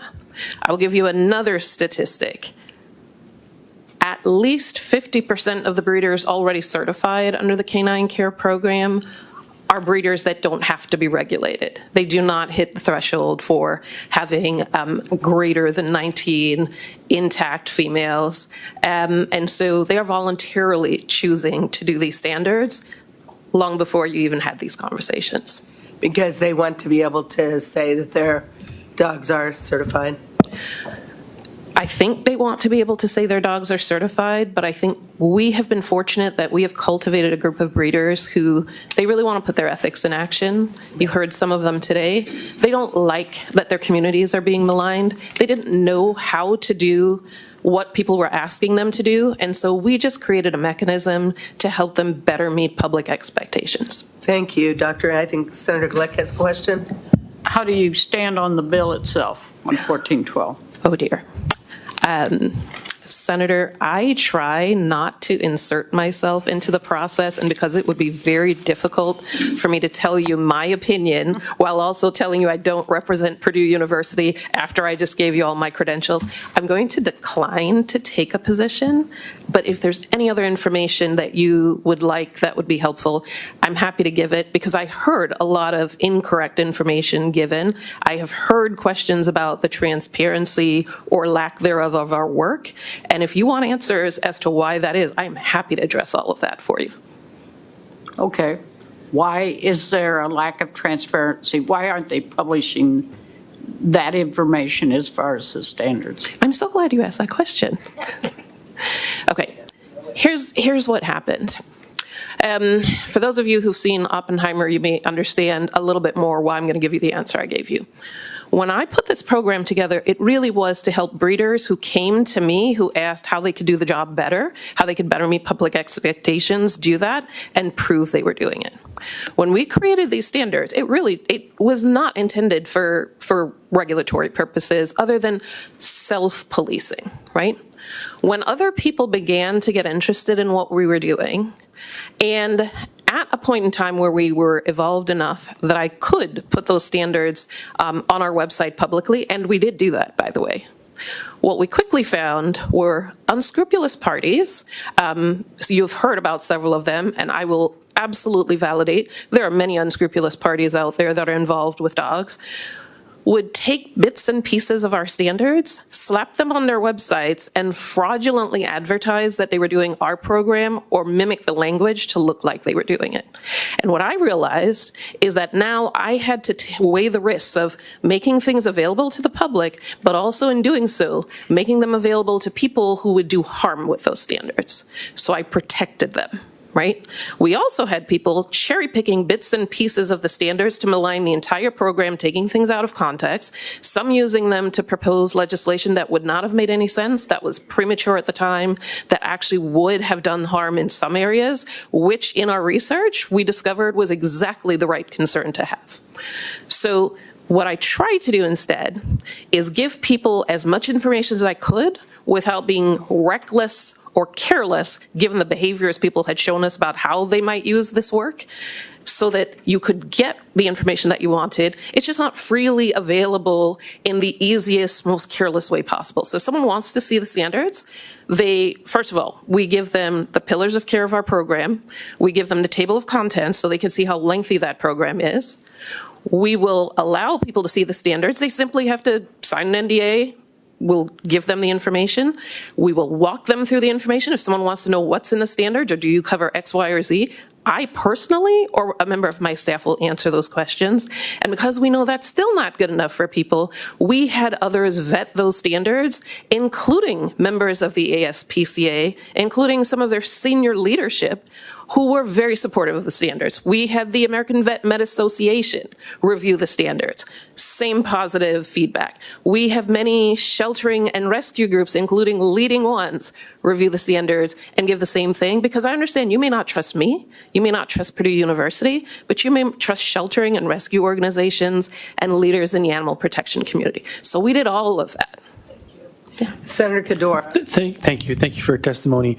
Senator Glick asked the first half of my question, so I appreciate that. My second half of that question is, now we're getting to a different phase by which there's actually proposed legislation. So, and the legislation references the certification program, but does not list the standards. And that's vagueness in the law that will open interpretation for different people.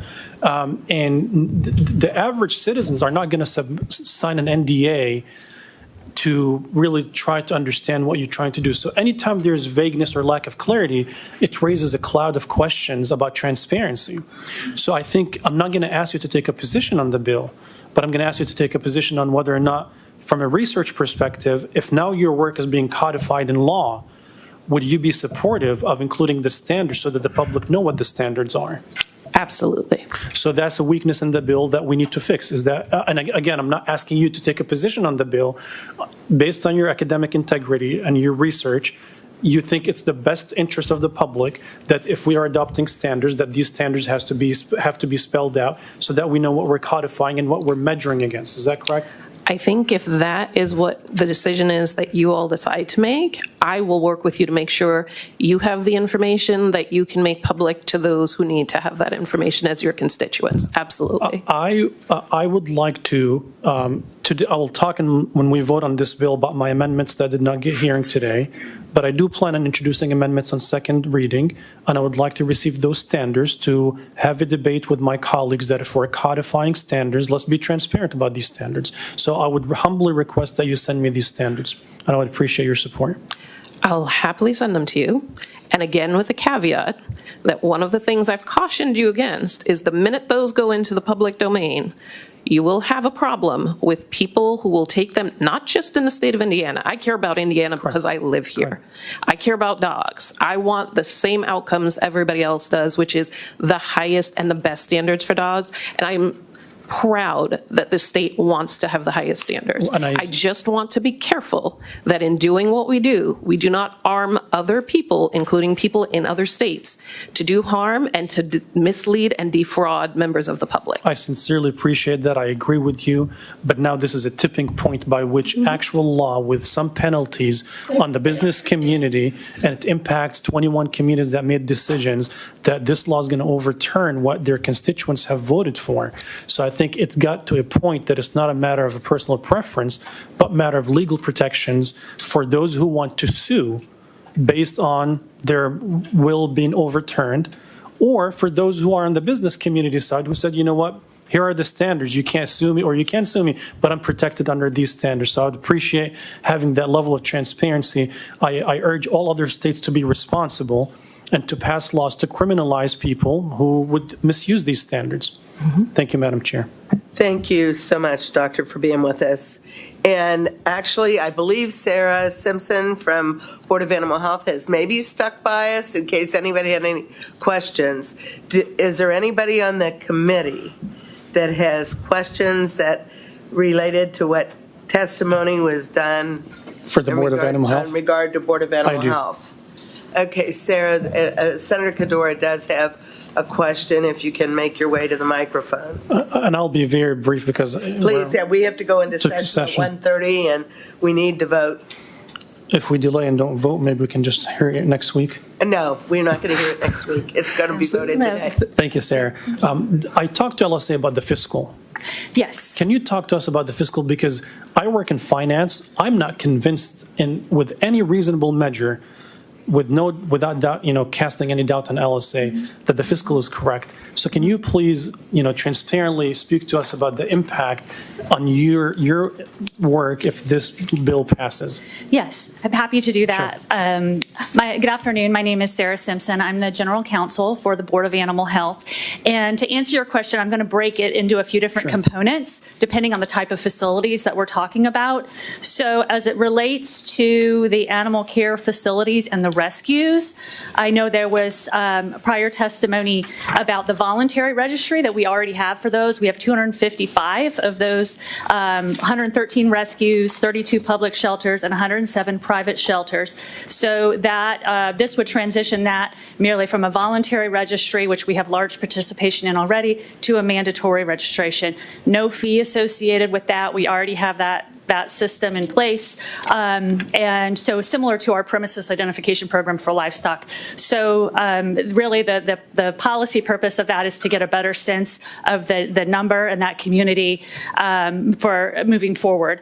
And I did want to take a back step just 1 minute to mention, I know there was the website that was mentioned, the statement that the gentleman mentioned refers to neglect and abuse investigations. So our veterinarians assist law enforcement. Last year we assisted them with 497 neglect and abuse investigations in Indiana. So that statement is meant to make sure that they're reporting it to the county, because then the county, those complaints have to go to the county, and then the county reaches out to us if they want assistance with those. So that, just to clarify that point. And as far as the breeders and brokers, we have 194 breeders in the program. We have 6 brokers, and right now there's a dedicated fund, as has been mentioned, for this program. We receive approximately $25,000 in fees per year to support those inspections. So we do initial inspections and we do complaint-based inspections. In 2023, we did 15 initial inspections. So those are either new facilities or relocation of facilities. And then we did 7 complaint-based inspections. Every complaint is investigated. So I have here all the final outcome and determination of those complaint-based investigations. Those are either complaints coming in that it's an individual that may need to be registered, or it may be a situation of a welfare complaint at an existing registrant. So as we're talking about the inspections, none of that changes. That $25,000 continues to be used annually to support those inspections. As you look at the inspection section, it provides discretion as it relates to the pet stores and the breeders and brokers for our board to determine the frequency. There's no required amount, and this speaks to your point, because we don't really know at this point how many pet stores. We don't know moving into future legislative sessions any additional fees that might license registration fees that would support those pet store inspections. But I did want to mention that we do have 4 animal health specialists that are throughout the state that support our district veterinarians that would be the individuals that would be doing those pet store inspections, records inspections, if we have sufficient funding to do that, either through a fee or appropriation. If that didn't occur, then we would just need to make a determination of that $25,000 and how we're going to conduct our inspection program through that dedicated fund. So the summer is that you are not sure about the fiscal. Mm-hmm. And you don't have the data to determine the fiscal yet. Is that accurate? Right? We don't know how many pet stores they will be registering, and without a fee in place at this point, that's a little bit of an unknown. But we do have those folks around the state that are already doing breeder and broker inspections. That if there is fees to support in that dedicated fund moving forward, that would be our staff that would be doing that. And final question. So regardless of the source of funding, there could be the possibility that you might come to us next session and ask for increased appropriation or a tool that allows you to collect additional fees to sustain the program. Right. It could very well be like the brokers have a $1,000 annual fee. It could be that then the pet stores, that's what would be used to support their inspections as well. Great. Thank you, Sarah. Appreciate you. Thank you, Madam Chair. Thank you, Sarah. I think that is it on the questions, and I would just... What was your name? My name is Julie Gray from Bloomington. Were you supportive or opposed? I was supportive. Supportive? Opposed. Which is it? Opposed. Okay, all right. You know, ma'am, I'm telling you, we don't have time anymore. Yeah, I think since you heard from all the people who supported it, you could just hear for 1 minute from a town of 86,000 that unanimously Do you have her name? not to let pet stores sell puppies. There's plenty of Where are you places to get from, puppies. Ms. Gray? Bloomington, Indiana. Bloomington. And our town of 86,000 held 3 city council hearings. Every member of the city council supported our ordinance. There were no public testimony in favor of our 2 pet stores. This is a question of local control. This is an area where dogs are suffering and mistreated and where towns deserve to set up standards that we saw in our town with our 2 pet stores, how the pets were treated. So it's a matter of honoring that, and also if not, these regulations are pie in the sky. There's no money for enforcement, for staffing. It's like saying you want world peace or to end hunger. You've got to have ways to implement it, and this bill doesn't do that. And it goes against the will of many, many Hoosiers. So thank you. Sorry you were missed. You were checked off on this side here, so I'm not sure how that happened, but I apologize. I very frankly wish members of the committee that we would decide either we're doing this or this, because some people were assigned onto both. And so, but we apparently have a problem, and we got to do both. Yeah. Yes. Yeah. So actually, I don't know, Senator Dorio, do you want to say anything, or Representative Baird, other than it has to be quick because we have to vote and get upstairs by 1:30? Fully understand, Madam Chair. Brevity has always been my friend. I would just add, I've been making notes as I've listened to all the opposition, and repeatedly I heard reputable breeders do not sell to retail pet stores, which is exactly why I would argue that this bill is needed. We need to create new higher standards for those that are selling to pet stores. This also creates new higher standards for consumer protections. I ask for your support. Thank you so much, Representative Baird. So do we have a motion for the bill? Senator Toms, second by Senator Byrne. Please call the roll. Senator Bro is excused. Senator Cadora. To briefly explain my vote, Madam Chair, I will be opposing this legislation. I opposed it last year. I introduced amendments last year to protect the 21 communities. At that time, it was less than 21, maybe about 17. I believe in local control. I think when the public on the local level elect their elected officials to represent their interests, that's the best policy. I had 2 amendments that unfortunately were not heard today in committee, which even as a legislator is disappointing to me, because your voices for those million-plus people who have different policy preference are unheard. And I don't think this is how democracy works or should work. We should debate the ideas based on their merits. It's disappointing. I'll be introducing these amendments on the second reading to be sure that the more than 1 million Hoosiers have their voices heard in their state house. And I vote no. Senator Alexander. Yes. Senator Byrne. Explain the vote real quick, and just it's simple. I'm for home rule too, but when government says we want you to go to our shelters instead of a regulated individual business, that's where I think we need to step in. So I say aye. Senator Dorio. Quick explanation. I think there's 2 issues here. There's commerce, and then there is animal care. This protects commerce and moves animal care forward. I'm a yes. Senator Maxwell. No. Senator Toms. Explain my vote real quick. I've toured some of these animal facilities, and I got to tell you, because I want to see for myself. I don't think it's fair to talk about something if you haven't actually checked it out for yourself. The ones I went to, and about a dozen or so, everybody was invited. All legislators were invited to it. I was the only one on that tour. I tell you, you need to go to see these places firsthand, and you'll draw some conclusions on that. They do a really tremendous job. I've also toured facilities that do testing, research for medicines and use animals for that. I've seen what they do.